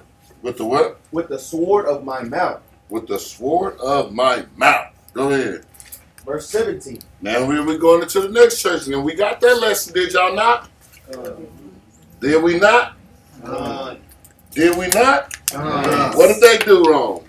Somebody, don't give me the scripture, just tell me. They held the doctrine. False gods. A lot of stuff we do today. A lot of people that's out there in the church. Okay. Yep, and then the worshiping. Sacrificing idols. There you go. There you go. That's one of the things we shouldn't be doing. That's the spirit that be on our people. But they were what? Remember what they were doing at first, though? They were doing pretty good in other areas. But the Most High told us what? To be what? Perfect. Perfect. Now, everybody thinking you can't be perfect. That's what they tell us. But I know 1972 Dolphins was perfect. Were they not? Yeah. Did they do everything right? No, they did not do everything right. But guess what? They won every game. They fumbled the ball. They threw interceptions, but they won every game. But they were perfect. Meaning they repented and got through all of the mess, and they still won. Their outcome is a winner. That's what perfect. Going back, keeping God's law. Don't let nobody tell you, you can't be perfect. Yes, you can. Keep God's laws. You can be perfect. Let's go. Verse 17. He that have an ear, let him hear what the Spirit saith unto the churches. To him that overcometh will I give to eat of the hidden manna, and will give him a white stone, and in the stone a new name written, which no man knoweth. Saving he that receiveth. Even that receiveth. Let's go to Numbers 31:16. Gotta rush a little bit now.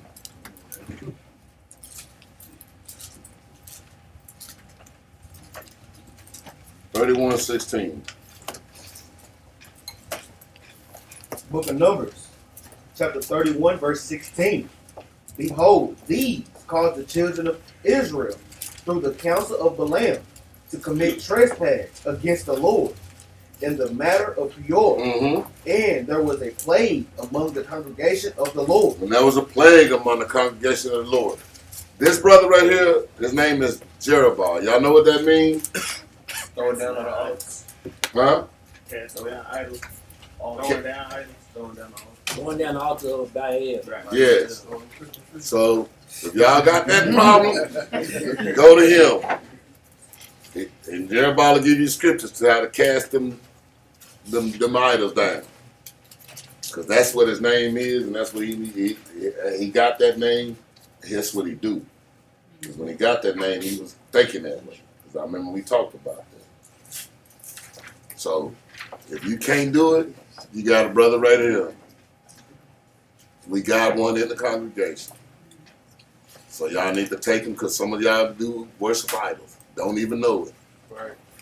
If you don't know it, examine yourself. Well, don't, if you don't want the truth, hey, just keep doing what you're doing. Because I'm going to tell you. No, you want the truth. Well, that's what I'm saying. They should. Yeah, and Gerald, yeah, he gonna tell you. He gonna tell you. Yeah, well, and people know me. They do know that. They do know it. What that name? What's the meaning of your name? Fighter. Warrior. Yeah. When David served there, he was David. Oh, yeah, armor. Yeah. Okay, all praise. See, we got armor over here. So if you're weak, can't fight for yourself, call him. That's your armor. My name means hammer. So if you need somebody to knock across the face, hey, call me. You need somebody to go on them, call me. That's what my name It is. means Yahweh builds up. Yahweh builds up. So if you need to be built up, that's exactly what he do anyway. That's what he do anyway. Make no mistakes. I live by my name. Me too. That's why I say go with them pastors. And we chew their ass up like bubblegum. I done tried to be something different. I cannot be. I done tried my best. That's what our brother said from what's name. Brother Rob was like, I think he lived by your name. I'm like, what you mean? He's like, I can see how you teach. Okay. But all praise, man. Let's go. Let's go back. Yeah. Did we do the numbers? We'll finish that up. We already did that. We already finished that. Let's go back.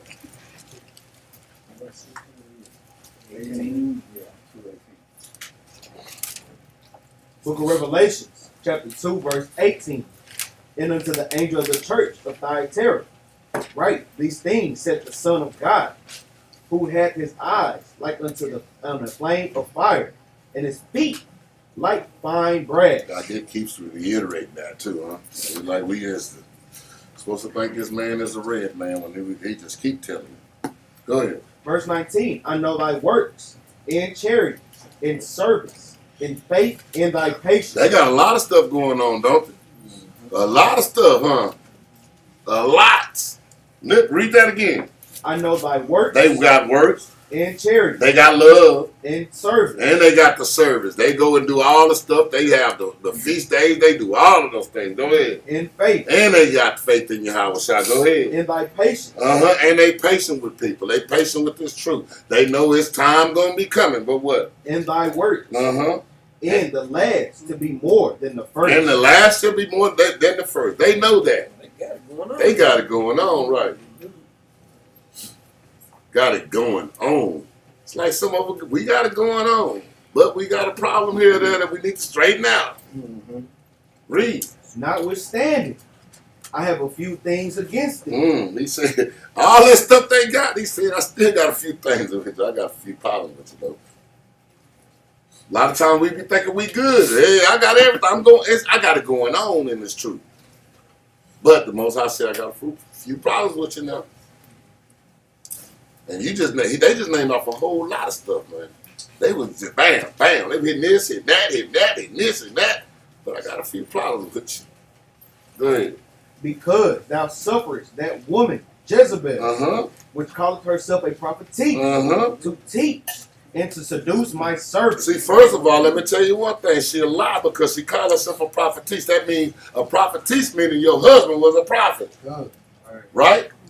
And we're going to get a little bit on her husband. We're going to get this spirit of the Jezebel, because everybody always think the Jezebel spirit is the whole spirit. That's all the pastors use it for. Jezebel spirit is way more than the whoredom spirit. I can promise you that. Way more. Way more. And when I read the book, I'm like, shoot, the whoredom was her least problem. That's just one of the attributes. Yeah. One of many. What's the spirit of Jezebel, Brother Ezra? I know it's the second king. We're going to go there. Who know the spirit real quick, man? Like What's authority. One that takes trying someone that to wants assert lead. Authority over the man. Someone that wants to teach. But I'm going to show you, because that Jezebel spirit can also be on the man. If you what they call it, a simp. Yeah, you got the Jezebel spirit on you. You the one that want that on you. And I'm going to show you her husband too. Her husband, old weak old little old punk. Boy, stop right there. He a punk. And no good. Which calling herself a prophet. So that's like right there off the top. She lying. It's like a lot of times we get people down there, all the women think they know all kind of stuff. And then when we get to bringing it out, you realize they don't know nothing. Now, I didn't even say it. The Bible tell you that she know nothing. Clamors always run her mouth. Lie in the corner of the street. Yeah, she ain't even at home. She ain't at home. She out there arguing with Negroes. And that's what the Bible, man. I love this Bible, man. It puts it all together, man. And it says it's a prophet. So she a liar. And go ahead to teach. To teach and to seduce my servant. And to do what? And to seduce my servant. And a lot of times, man, men, you got a lot of times listen to women when you talking to them. Especially if y'all ain't married, you trying to get them truth, because they'll be going, they with it all that. Until you get married, now they don't want to do none of that. Because you got to think too, man. If y'all wife, say for y'all wife is the truth, because y'all still being the truth. But a lot of men can't. Uh-huh. A lot of They men can't. can't. Because you know what that is, the Jezebel spirit. That's right. Because she leave, now you gone. I done seen it happen, boy. Yeah, y'all don't yeah, it happened right here. I gotta go because my wife think this way. I can't do this thing because my wife think this way. Like, so, do you want the king? Well, my wife, too. Okay. Ahab's. Number Ahab. So I'm just start calling them out. No more simps, you Ahab. Ahab, man. And but hold on, let's finish reading that out. To seduce my servant, to commit fornication, and to eat things sacrificed unto idols. Getting you to go away from your God. Let's go to 1 Kings chapter 16, verse 30.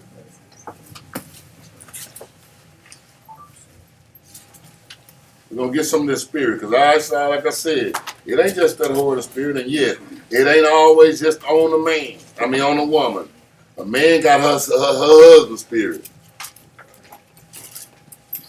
So if I called you Jezebel, think of Ahab, and that's what you are. When I'm saying that. I'm not calling none of y'all that, I'm just saying. We're going to change some of these. Since everybody else changing the language around, well, we're going to change our language. We're going to change the language around. Make them go study when you talk. Yeah, Ahab. You Ahab. They be like, what the call me? They go look it up. They got to pick up the Bible to find out. Guess what? Man, you probably learn they might repent. Let's go. 16 and verse, where am I at? 30. The book of 1 Kings, chapter 16, verse 30. And Ahab, the son of Omer, did evil in the sight of the Lord. And he did what? Did evil in the sight of the Lord. Ahab no good. Go ahead. Above all that were before him. Uh-huh. And it came to pass, as if it had been a light thing for him, to walk in the sins of Jeroboam, the son of Nebat, that he took the wife Jezebel, the daughter of Edbaal, king of the Zidonians, and went and served Baal and worshipped him. And see, that's the thing about it. He should have been. He's from Israel. He was a northern kingdom. But what should he have been, what should he have done?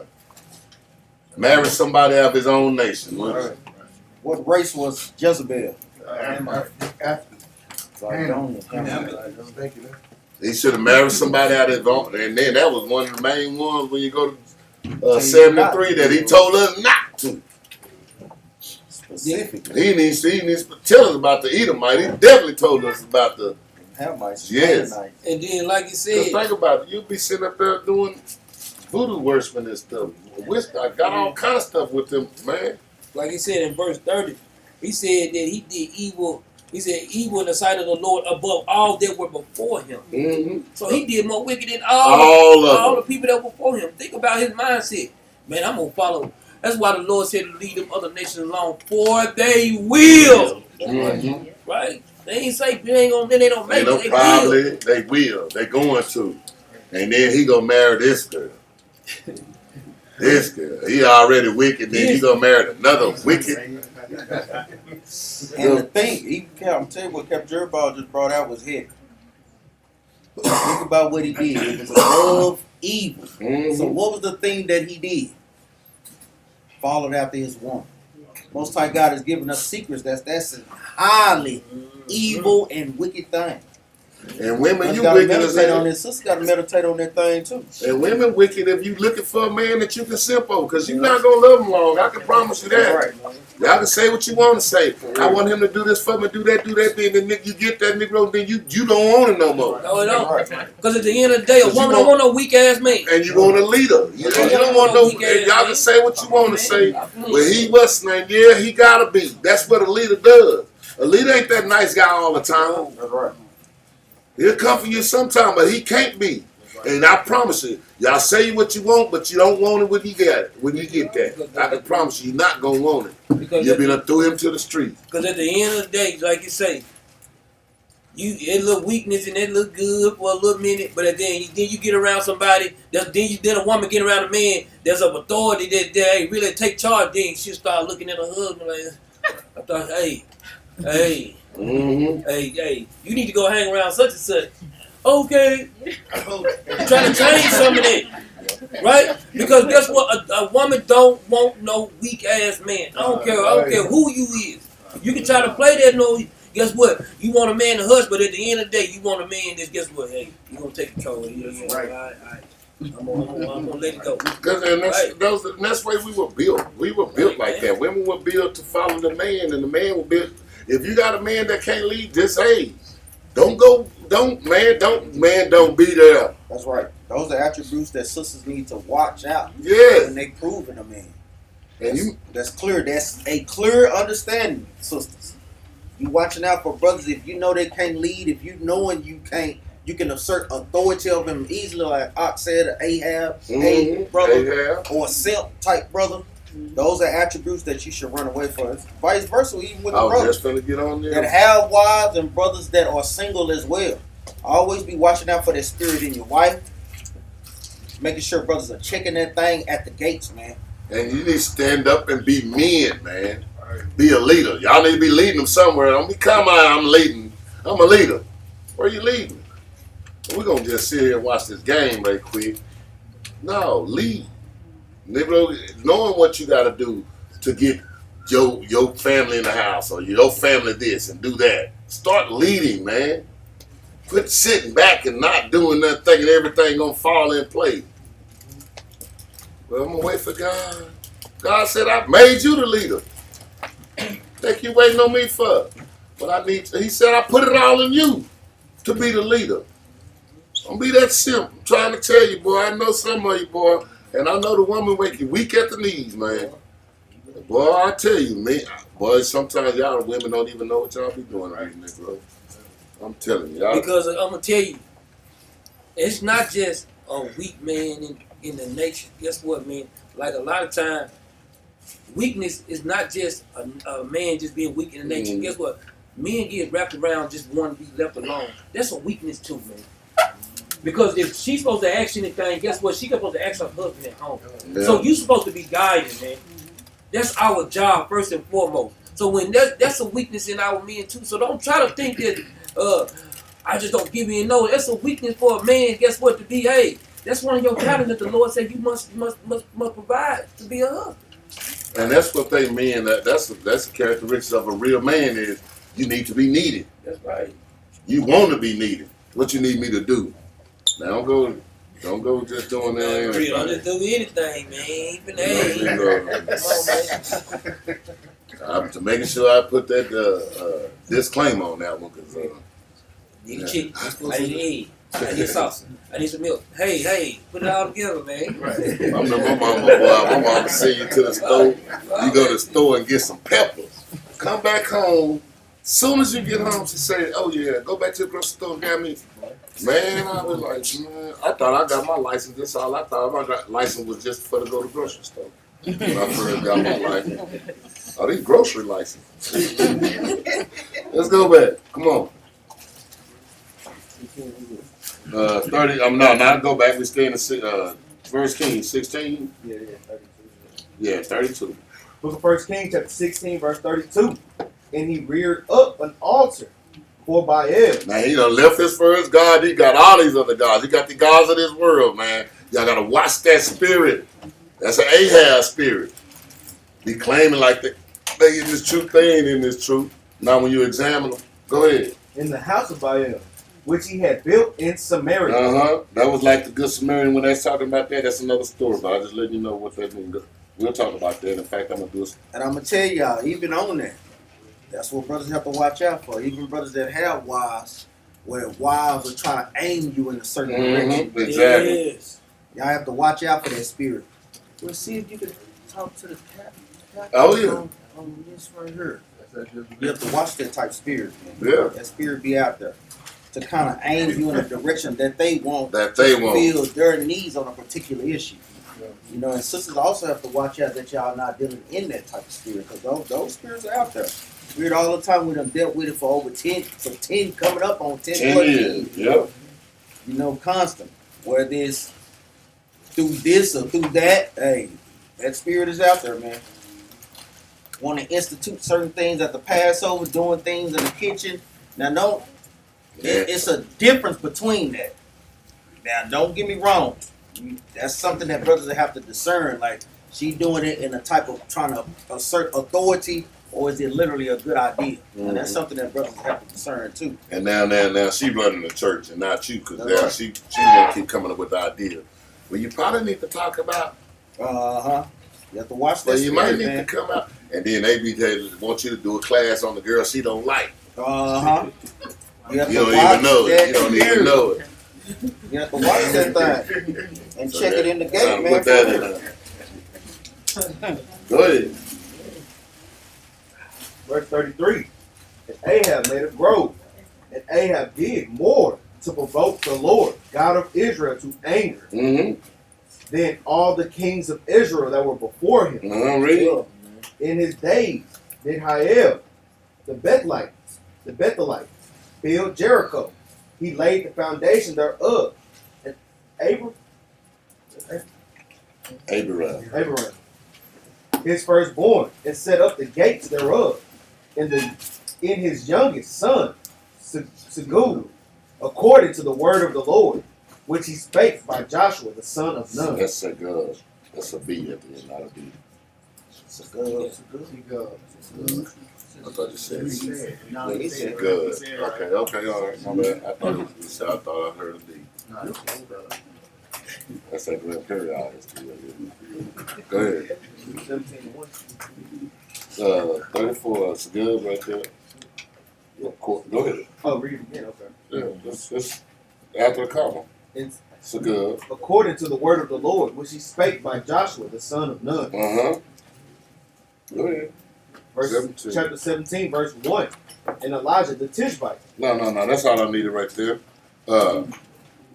Let's go to go over to 18 and 4. I hadn't read too much anyway. I didn't realize it. Book of 1 Kings, chapter 18, verse 4.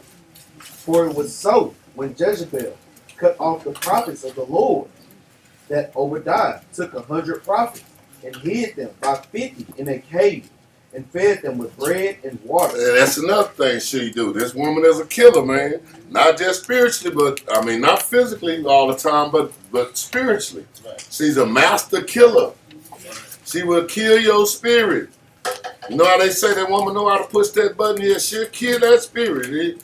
I was in the spirit here. She said the same thing with the Ahab. They spirit killers. They did the worst evil. And if and the thing, y'all sisters on a day-to-day basis, examine yourself, man. If you, because guess what, man? If you got the agenda that you push, man, instead of keeping the commandments and help build up as a daughter of Zion, then guess what, man? You need to reframe the way you think, man. Because if you don't, it's gonna be a good way for you to end up out of this truth, man. Yep. Because guess what? You'll find yourself like many other brothers. You'll be going from camp to camp until you get ready until the Most High God blow your life and blow your count out. Mm-hmm. That's why we make sure that sisters stay grounded, man. Because it's easy to jump into the spirit because the type of the world we live into, it caters to the woman. And as we done read, it ain't not one of it yet has even dealt with whoredom yet. Mm-hmm. See, that's all you ever thought was taught. But then when you really go back into it, you know why they didn't teach you the real Jezebel spirit? Because they allow you to be in that. That's right. They just didn't want you to be a hoe. The pastor didn't want you to be a hoe because he wanted you. Oh, they want you to be that too. I know, but he's telling me. I'm just saying. What pastor telling me, But the one that's gonna do the most. don't go mess with the rest of the men. Come to me. That's right. All of y'all. That's what he's saying to you. That's what he's telling you. Let's make the black man gay and then so you come on to the white man. Yeah, and it's far from just that. But at the same time, we are seeing whoredom because he's doing what? She's leading the people in other than her God. Remember, her husband was like that, and her husband he's an Israelite. The king. Yes. That's about the king. Worse than all of them. Not just the Israelite. And what's so bad about it? He's worse than all of them. And man, that's Deuteronomy 28:54. This Negro is a punk, man. Right. Let's go. So, I mean, he really wasn't ruling. She was ruling. That's exactly what it was. I mean, we're going to get to it. We're finna get to it. We're going to get to it. Let's go to Exodus 34:15.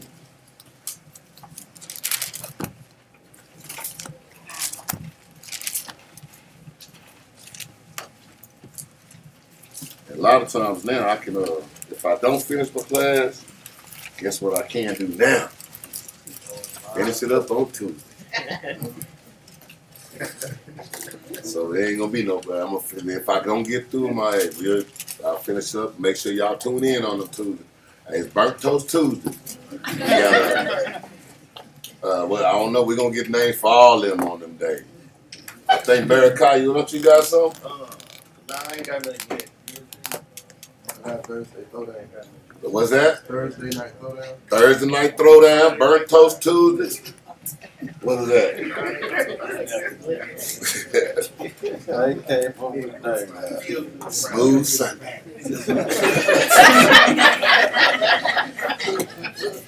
What's so wrong with this brother, man? We're gonna get a girl ball day. What's your day? Thursday, Monday, man. I'll give you one. We know though. Your brother's son. All right, let's go. Let's go to where was we at? 34:15. Let's go. The book of Exodus, chapter 34, verse 15. Lest thou make a covenant with the inhabitants of the land, and they go whoring after their gods, and do sacrifice unto their gods, Mm-hmm. and one call thee, and thou eat of his sacrifice. See, that's the thing about it. That's the thing that they was trying to do back in the day. It's the same spirit that's on these people, the same spirit that can get on you. Don't think that y'all can't get these spirits on y'all too. That's why we got to examine ourselves at all times. Those spirits will sneak on us, and we ain't constantly standing in this truth, in this word, that will sneak on you. Right. We can't think that, it ain't going to get me. But the most time people say that ain't going to happen to you, that's what happens to you. So quit saying, that ain't me. Now, what you say is, I don't want that to get on me. So I'm going to pray and do what I got to do fast to make sure that I keep those spirits off of me. Keep your house clean, man. Keep your house clean. Don't let everybody in your front door. You don't know what they stepped in. Let's go. Will we finish that? 34? 15? Read it again. Lest thou make a covenant with the inhabitants of the land, and they go a whoring after their gods, Mm-hmm. and do sacrifice unto their gods. That's exactly what that spirit be trying to get you to do. Let's go back. Let's go back to, I want to go to Revelation 2 and 21. Oh, no. That's not what I want to do. I'm going to go to 1 Kings 21 and 4. I want to get some more of this. We ain't finished with Jezebel. Because that's what the thing about that Jezebel spirit, remember how these people did a lot of stuff that was good, remember? But now we're showing you just having that one Jezebel spirit is finna mount up to some evil. Sin on top of sin on top of sin. Let's go to 21 and 4.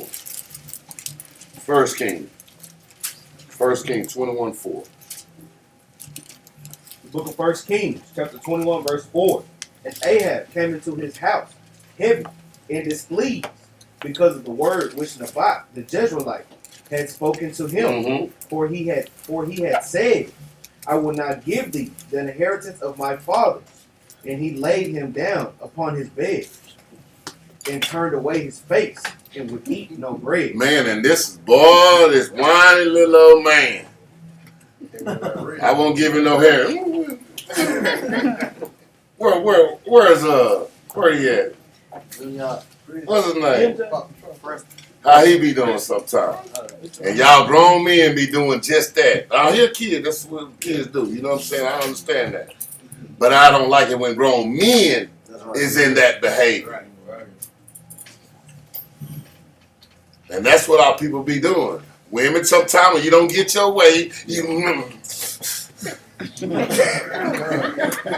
mad, moaning, looking at him every time he look at him, rolling them eyes, got that left corner of your lip up. Look at his MF. Man, when you don't get your way, you mad. Hey, you go to class, man. Get these coming to the what's name. Sick of this beat. Here you go. Here you go. All that stuff. All because your feelings got hurt. And then tell me, I don't live by my feelings. Yeah, you do. Your life show it. Y'all just say what you want to say, but then what you do is what it is. Go ahead. Verse 5. But Jezebel, his wife, came to him and said unto him, Why is thy spirit so sad, and that thou eatest no bread? And he said unto her, Because I spake unto Naboth the Jezreelite, and said unto him, Give me thy vineyard for money, or else, if it please thee, I will give thee another vineyard for it. And he answered, I will not give thee my vineyard. Man, what's so bad? What's so wrong with somebody don't want to give you something? Because I like this, I want this. That's right. But we'll get mad because somebody won't give us something.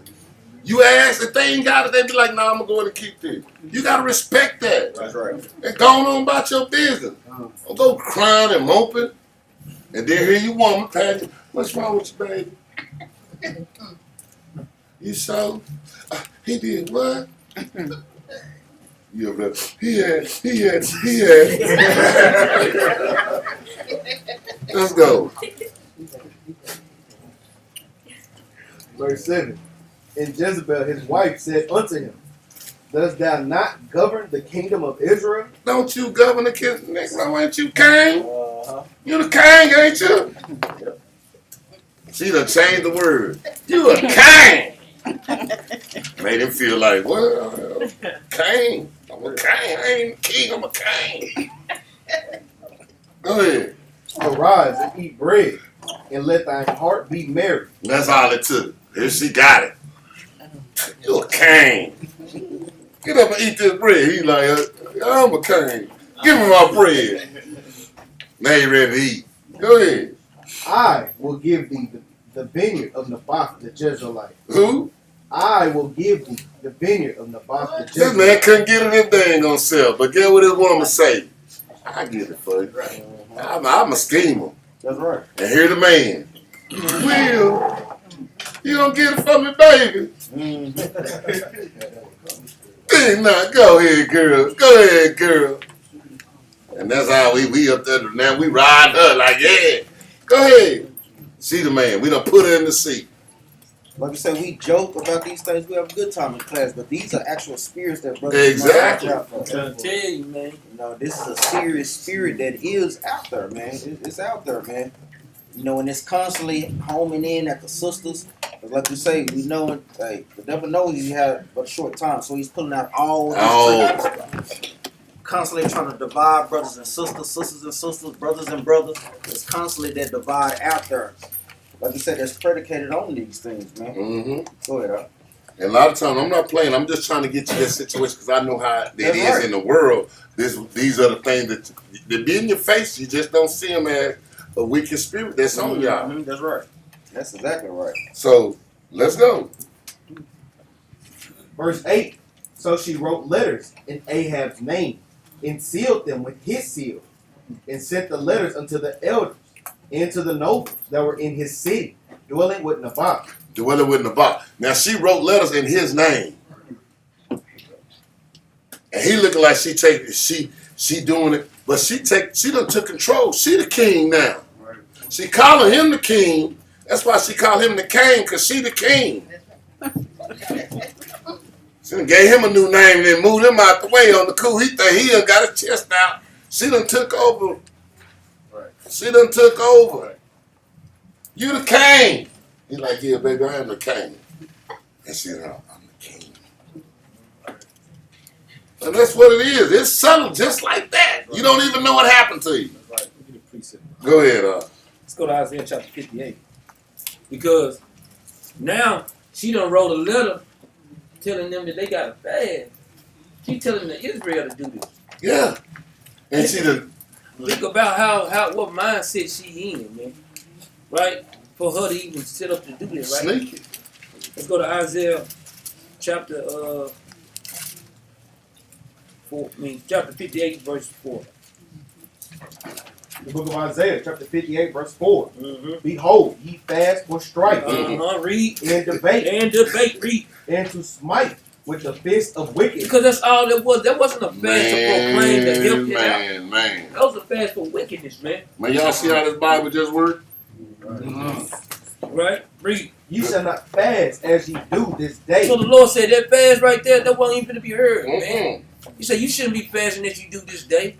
And this is the same kind of mindset. Look, that fast was for straight pre-eat wickedness, man. It wasn't a fast because guess what? You think the children of Israel would have known they was fasting for Steal somebody. land. You think they would have done this, man?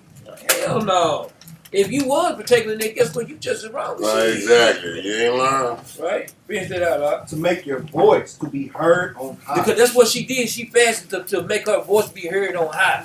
Because guess what? That made her husband feel like, dang, Israel, they fasting with me. Me. And see, look, he don't even know she wrote the letters out for him. She done signed his name. That's how sneaky she is. She don't know that. She know how to sign this Negro name. I signed his checks anyway. She done got all that. She done got all his paperwork.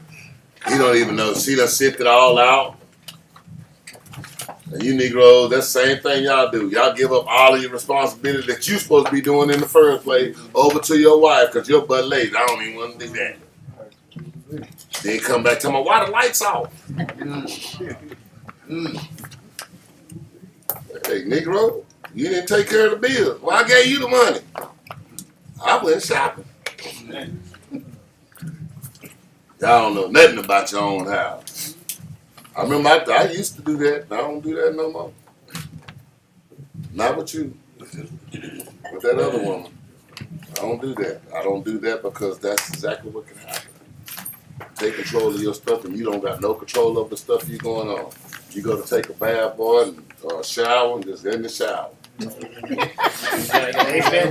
curled up, Just take a dry shower. Just a dry shower. He ain't getting no water because he ain't pay that bill. Let's go. First King. Book of 1 Kings, chapter 21. 9. Verse 9. And she wrote in the letter saying, proclaim a fast, and set Naboth on high among the people, and sent to men, sons of Belial, before him, to bear witness against him, saying, thou didst blaspheme God, and the king, and then carry him out, and stone him that he may die. Setting up liars. Setting up lie. This Jezebel spirit, y'all thought it was just some sex? She got people lying. Right? Got people finna lie against other people, against another man to steal his land. Crafty. She just shoot. She might as well be in the UN meeting. Cause she got crafty counsel against you too. She is UN meeting. She's with the king. No doubt. Go ahead. Verse 11. And the men of his city, even the elders and the nobles, who were the inhabitants in his city, did as Jezebel had sent unto them. Hold on. Not did as who? Not did as the king told them. Did as Jezebel had sent unto them. And it was written in the letters which she had sent out to them. And this trying to tell you, he didn't write the stuff. But that's the man that's not being a leader, not knowing what's going on in his own house. She done got everything going on. She done set this thing in motion. This is a woman taking over the man's house. She got it. How do you break down the house? Take the strong man out. That's it. And she doing it right in the roof. Right under his roof. And that can happen to you too. That's why I tell men stand up and be men. They ain't none of this. Get that bull crap, man. They say, oh, that's misogyny. No, it ain't. I don't hate no woman. But God dang it, I'm going to stand up and be a man. That's right. It's supposed to be it. Go ahead. Verse 12. They proclaimed a fast and set Naboth on high among the people. And there came in 2 men, children of Belial, and sat before him. And the men of Belial witnessed against him, even against Naboth, in the presence of the people, saying, Naboth did blaspheme God and the king. Then they carried him forth out of the city and stoned him with stones. But just lied on him. Just go ahead. That he died. That he died. Now, she done got 2 people. Hey, y'all go tell a lie on him. Tell him he did this and he did that. That's a lot of times what happened with a lot of stuff going on now with these NFL players and NBA. He raped me. He did this. He did that. They come out the woodwork. Only when he getting ready, only when something good finna happen to him, guess what? They done set it up. But you gotta, let's think on a smaller scale of this. Like, say for instance, if a brother or sister came up on counsel and you bring in a witness, man, that witness better be true. Exactly. You can't come in with no false witness. Guess what? Hey, the judgment gonna come on both of y'all. Hey, let it be. Hey, what we in the truth for? To tell lies or be in the truth for the truth, man? Right? That's what we in the truth for, right? Ain't no lies gonna be told. It's gonna be what it is. Right? Go ahead. And that's another thing. Women, y'all gotta learn to take an L sometime. Well, that's one thing y'all do not like, taking losses. Me and them had no choice. We grew up since birth taking losses. Big brother been tearing our butt up. We done lost them games, all that. We always be losing. But I notice a lot of times, a lot of y'all women, y'all argue even though you're wrong. Because of why? I just don't want to say I'm wrong. And I tell brothers, don't be around me if you can't say you wrong about something. I don't want nobody cool when we grew up. If you can't say, man, I was wrong about that, stay your ass somewhere else. Excuse me, but I had to say it. It need to be expressed. Stay your ass somewhere else. Because you don't want nobody around you like that. And that's a lot of times, man. Take the L and, hey, man, I was wrong. Let me correct myself. Let me get corrected. We can move on. But nothing moves on if you can't say, hey, I'm wrong. I was wrong about that. Take the L, move on, correct yourself, and move on. It's better for you. I can promise you. Quit doing that. Go back. I'm sorry. That's what the Lord said in Hosea 5 and verse 15. That's what he said. I will go and return unto my place till they acknowledge their offense and seek my face. In their affliction, they will seek me early. And even he wants you like that. Right, man, God dang, how long you gonna just keep going back and forth with me? Even though I done proved y'all done brought scripture, but you just gonna keep going back and forth. Why? Real. Just go, hey, okay. That's something I need to correct. It's okay. It's okay to take the L. It's all right to lose. I'm good sometimes, man. I don't mind. We done finished the season 13-2. I'm all right. I lost 2 games. I can still win a championship, though. Made it to the playoffs. That's what you do. You can take it sometimes. Just look at the picture. Look down the line. Don't look at right now. I cannot lose. Yes, you can. Yes, you can. Let's go. Verse 15. And it came to pass, when Jezebel heard that Naboth was stoned and was dead, that Jezebel said to Ahab, Arise, take possession of the vineyard of Naboth the Do what? Jezreelite. Now, steal it. Let's take it now. She did went through that's a lot of stuff to get somebody land. So guess what? And you see that Ahab didn't say a damn thing about her Not doing one that. thing. He said a damn thing, right? Go ahead. Which he refused to give thee for money. For Naboth is not alive, but dead. But what? But dead. He did. Go ahead. And it came to pass when Ahab heard that Naboth was dead, that Ahab rose up to go down to the vineyard of Naboth the Jezreelite to take possession of it. The word of the Lord came to Elijah the Tishbite, saying, Talk to him, Lord.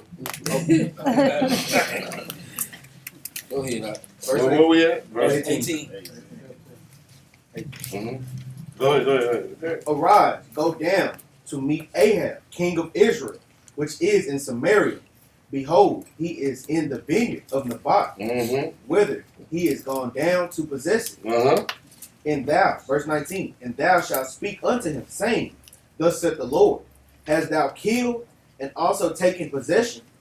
And thou shalt speak unto him, saying, Thus saith the Lord, In the place where dogs lick the blood of Naboth, shall the dogs lick thy blood, even thine. And that's what he said. They said she killed and stole. So that spirit right now, we still ain't got on no sex. We gonna hit that later. But we still ain't. This is the Jezebel spirit. So you never heard a lot of these things about Jezebel. All you hear was, ooh, that's Jezebel and this whoredom. Now we saying it's more than that. Kill him, man. So a lot of times we didn't even think, a lot of women, or you didn't think your women had Jezebel. Some of y'all didn't think you was Ahab. I bet you don't want to be no Ahab now. I bet you don't want to the Jezebel now. Forget the whole spirit. I'm talking about this other stuff. Man, cause she got a spirit worse than Man. Asmodeus, ain't it, man? Mm-hmm. Boy, that spirit tough on him, man. Go ahead. Verse 20, and Ahab said to Elijah, Hast thou found me, O mine enemy? And he answered, I have found thee, because thou hast sold thyself to work evil in the sight of the Lord. Sold thyself. Go ahead. Behold, I will bring evil upon thee. See, hold on, read. I gotta go back. Read that again, 20 again. Verse 20. Just hit. And Ahab said to Elijah, Hast thou found me, O mine enemy? And he up there saying, "Oh, have thou found thee, oh my enemy? Oh, the one that do good, you do gooder. So you found me. Go ahead. And he answered, I have found thee, Yeah, I found you. Yeah, Negro, I did find you. Yeah. Go ahead. because thou hast sold thyself to work evil. They did what? Because thou hast sold He thyself. sold himself. Who did he sell himself to? His wife. To evil. Go ahead. Thou hast sold thyself to work evil in the sight of the Lord. Uh-huh. Behold, I will bring evil upon thee, and will take away thy posterity, and will cut off from Ahab him that pisseth against the wall, and him that is shut up and left in Israel, Uh-huh. and will make thine house like the house of Jeroboam, the son of Nebat, and like the house of Baasha, the son of Elijah, Ahijah, for the provocation. Ahio. Ahiah, okay. Ahiah, for the provocation. Provocation, wherewith thou hast provoked me to anger, and made Israel to sin. Mm-hmm. Go ahead. And of Jezebel also speak the Lord, saying, The dogs shall eat Jezebel by the wall of Jezreel. Mm-hmm. Him that died of Ahab in the city, the dogs shall eat, and him that died in the field shall the fowls of the air eat. But there was none like unto Ahab, which did sell himself to work wickedness, in the sight of the Lord, whom Jezebel, his wife, stirred up. And Jezebel, his wife, stirred up. Boy, see all this stuff that went on? Y'all better be careful. You married, both sides. Got sentence of death put on him, man. You get an Ahab or you gonna get you a goddamn Jezebel. Neither one of them any good. Let's go to 2 Kings chapter 9 and verse 2. You have to watch that even with the same spirit Eve came with, trying to push doctrines on out. Exactly, you're right. It's the same spirit that's going on. It's just from there to here. 9 verse 22. The book of 2 Kings, chapter 9, verse 2. And when thou comest thither, look out there Jehu, the son of Jehoshaphat, the son of Nimshi, and go in and make him arise up from among his brethren, and carry him to an inner chamber. Then take the box of oil and pour it on his head, and say, Thus saith the Lord, I have anointed thee king over Israel. Then open the door and flee and tarry not. So the young man, even the young man, the prophet, went to Ramoth Gilead. Where we at? 22. Yeah. You said 22. You said 2 Kings 9 He and said 2. them both, but he said 9 and 22, I tell you. Yeah, I'm telling my brother like, man, I can't follow on. 22. Yeah, 22. The book of 2 Kings, chapter 9, verse 22. And it came to pass, when Joram saw Jehu, that he said, Is it peace, Jehu? And he answered, What peace, so long as the whoremongers of thy mother Jezebel and her witchcraft are so many? Go to 30. Verse 30. And when Jehu was come out to Jezreel, Jezebel heard of him, and she painted her face and tied her head and looked out a window. Hold on, let me show you. But first of all, now, her husband, Ahab, he had rent his clothes and did what the Israelites do, plucked his hairs and did all that other stuff. So the Most High had mercy on Ahab because he said, this won't happen to you at this time. He said he'd kill his sons. He was going to take it from his son. On his posterity. Yeah. But the fact of the matter is, he had repented, but who didn't?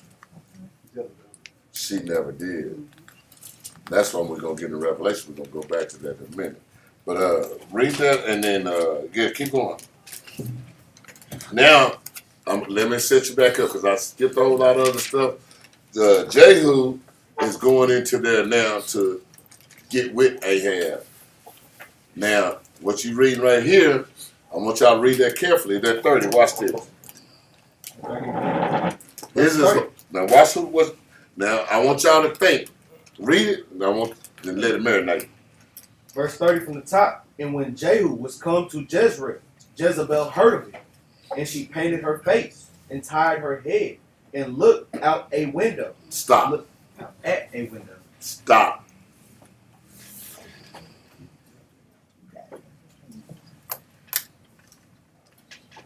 Is marinated? Read it again. And when Jehu was come to Jezreel, Jezebel heard of it, and she painted her face and tied her head and looked out at a window. Now, this lady married, ain't she? Jehu coming to town. Jehu coming to town. She heard it. She ran upstairs, put on some makeup, and got her little, threw a wrap on. Now she trying to look like the best Israelite. She ain't even an Israelite. Now she done wrapped her head and everything. Now she trying to look like an Israelite. Probably put on about 2 pounds of makeup too, man. I mean, just went and got herself just, bro. Who? You married. They gonna sit by the window. Like she just been doing this all day. There he come into town. And what woman get dressed up just to sit in the window? Exactly. Ain't that woman gonna sit up, get dressed up? Y'all get dressed up. Y'all trying to go somewhere, man. Y'all ain't get dressed up, just sit up in the window. I mean, she ran upstairs. Ooh, Jehu. She ran up there, threw all the makeup on, got all nice and neat, and went to the window. That window was the modern day Instagram today. No doubt. You dang on right. TikTok. Yep, you're exactly right. You're exactly Brothers right. have to watch out for that. So I'm gonna tell y'all that kind of gives you somewhat of an indicator. Jezebel probably wasn't bad looking. Mm-mm. You have to watch out for the pretty sisters that especially do those type of things too, trying to get men to pipe unto them. Guess what, So like Jay? how we tell brothers that all the time. Hey, you got silly over here. That's gonna be submissive, and you got Jezebel on the one hand. Hey, she trying to run some things. Hey, Now, when I look at this and I read this, Jezebel was like that thing you showed them there. That lady What? that looked at her. Oh, they had that makeup. Yeah, she at the window like, man, that's what I look what at. you would say, Jeff? Then Jehu had been a nice looking man too. Yeah. And she just heard it coming. Yeah. So that's what I said. Jehu must been that cat. Yeah, that's from one of the girls like Jehu. Jehu was that man. And she was like, what? Didn't come. I think Jezebel like Suge Avery or something.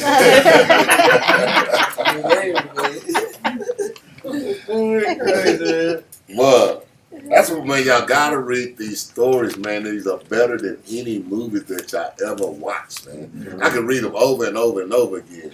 This right here, I had to skip around, but man, I got so caught up. That's one reason. Sometimes I'll be late because you get caught up reading. You just want a precept, boy. You read that one little verse, man. You know you done it.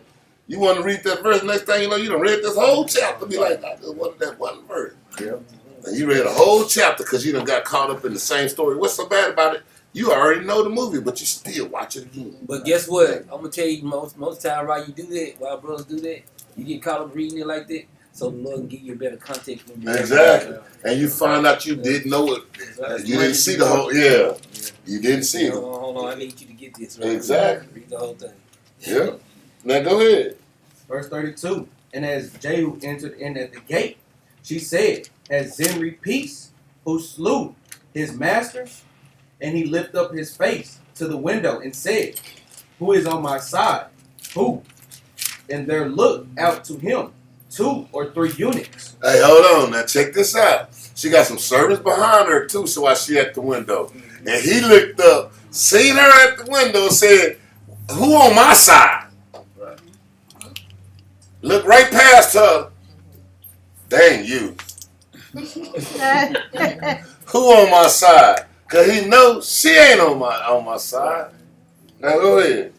And he said, throw her down. Do what? Throw her down. Do what? Throw her down. Look right past her. There's 2 eunuchs behind her. So they like the servants, you know.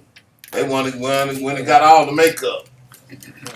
And so the eunuchs, they been hit. They ain't messed up about this flesh and stuff. They ain't messed up about They ain't got nothing to do with it. how she look. They don't care about her beauty. Cause it don't matter nothing to them. Cause they can't do nothing with it. So who on my side? I am. And the other eunuch, I am. Throw her out the window. Y'all gotta understand this. This what we need to be as men. We gotta be on the Most High God's side because they her servants. They've been doing everything she've always asked. You gotta understand. What is she the princess? Well, she was a queen, a real queen of this Ahab man. And then think about it.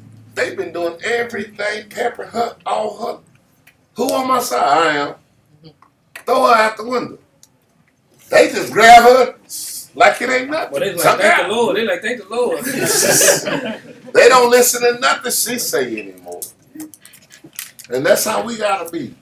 Stand up as men. Men forget who on our side. Who's on the Most High God's side? That's what we follow. These eunuchs did the same thing. They was with this woman since she been in power with the man. And immediately, like you gotta throw that stuff out the way, man. Don't hesitate. Get rid of that junk, man. And that's exactly what they did. What? Throw her out the window. I can do that. Let's see if they hesitate. Go ahead. And he said, throw her down. So they threw her down. Did they hesitate? And some of her blood was sprinkled on the wall and on the horses. And he trod her underfoot. And when he was come in, he did eat and drink and said, go see now this cursed woman and bury her, for she is a king's daughter. Mm-hmm. And they went to bury her, but they found no more of her than the skull and the feet and the palms of her hands. Because remember it was prophesied that her body won't even be there. She won't be able to be buried. And then what's funny is they was finna go bury her. They go bury her. When they got back down, guess what? Dogs and ate her. But guess what? Only thing left is a skull and some feet. But some you- phalanges. But you what they see call how- toes. But you see how Jehu was. Man, he just killed her. He went in there and got him something to eat. Yeah. He relaxed. So he ain't playing. He throw out the window. They tossed her out the window. Jehu finna go in there and get him a drink. He walked right past the body. Go ahead. Wherefore they came again and told him. And he said, this is the word of the Lord, which he spake by his servant Elijah, the Tishbite, saying, in the portion of Jezreel shall dogs eat the flesh of Jezebel, Mm-hmm. and the carcass of Jezebel shall be as dung upon the face of the field, and the portion of Jezreel, so that they shall not say, this is Jezebel. And that's exactly what they say. The thing about that is, man, when you got faith and trust in the Most High and believe His word, see, a lot of times when hey, toss out, you walk right past those problems, just like he did. I ain't worried about that. He walked right past that and have a drink. See, but we can't keep our worries on the stuff of this world, on the evils that's going on in this world. As long as we keep doing what the Most High God said. I'm glad you said that because that's what came to my mind when you said it. He walked right past all of that. Hey, I'm about the Lord's business. Because if the Lord say cut this person off or cut that person off, that's what we need to be doing. I ain't saying go kill them. I'm talking about out the window. Do not say I told you to toss that person out the window. Even though you're going to drop kick on the side of the head. Yeah, I'm doing that. But you might have to just cut some people off. That's right. And go on by. Go in there and have you a drink. Don't worry about it. Sometimes you got to cut mama off. Right. But some of y'all thinking, hey, and like I was trying to show you, these units, and then I just realized it, not only was they ain't the units that when she was in power. Remember, her dad was a king. So these units were the same units that was with her since she was born. Right. And they cut off, didn't hesitate, didn't do anything. They cut her right off. Toss out the window. And units probably had them a drink too. I am just saying, that ain't what it did. I'm just feeling in my little thought process. But that's what I'm saying on that, man. And y'all see that? The spirit of Jezebel is more than what we think. That spirit right there carries a lot of heavy evil weight. It's sexual. Yeah, because remember, she bad in the eyes. She finna be a hoe because her husband king, ain't he? She's trying to go get her another man. This the new one. I want him too. See, that's one time, a lot of times y'all went, boy, y'all gotta watch it. Because the fact of the matter is, you might just been second choice. She done got rid of the other me. He done lost his little old, let me go over here with him, see what he got. And God dang, as soon as you don't show up, you gone too. You next. So examine. Same thing with you women. Some men just running through stuff. You just one on the line. If you gonna sit up there and take that, then that for you, that's all you're gonna be is ran through. That's right. They're gonna say, well, John Until Brown you don't take do a stand too. Like, no. Nope, that's not what you finna do with me. Where we at on time? Because like I said, I can't start finishing these up. I don't want to take all y'all time. Okay. What time did we start? What it got on there? 2 hours and 24 minutes. Okay, I'm gonna go ahead and do this. Cause I got all that to go. Somebody give me a law, man. Somebody give me a law. I'm gonna go ahead and close it out. Hey, tune in on Burnt Toast Tuesday though, at 8 o'clock, and I will finish this out.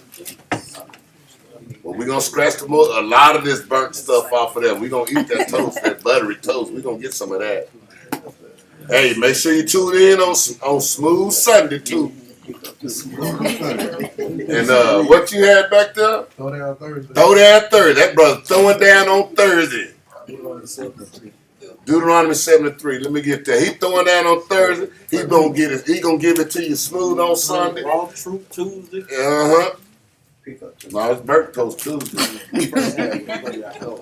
Okay, yeah. What is that? Raw Truth Tuesday. And it's also Raw Truth. He gonna give you the Raw Truth. So man, we got classes coming from everywhere. And as soon as Barakai and Jerubal, we gonna have names for them all. And we gonna get shirts made for all y'all. Yours will be smooth. I already got a little logo for you. Laid back Sunday. Laid back Oh, Sunday. no. Easy like Sunday morning. Oh man, that's a good one right there. That's a good one. Easy like Sunday. Wake 'em up Wednesday. Yeah. Yeah, Slaughterhouse Sunday. Watch out, man.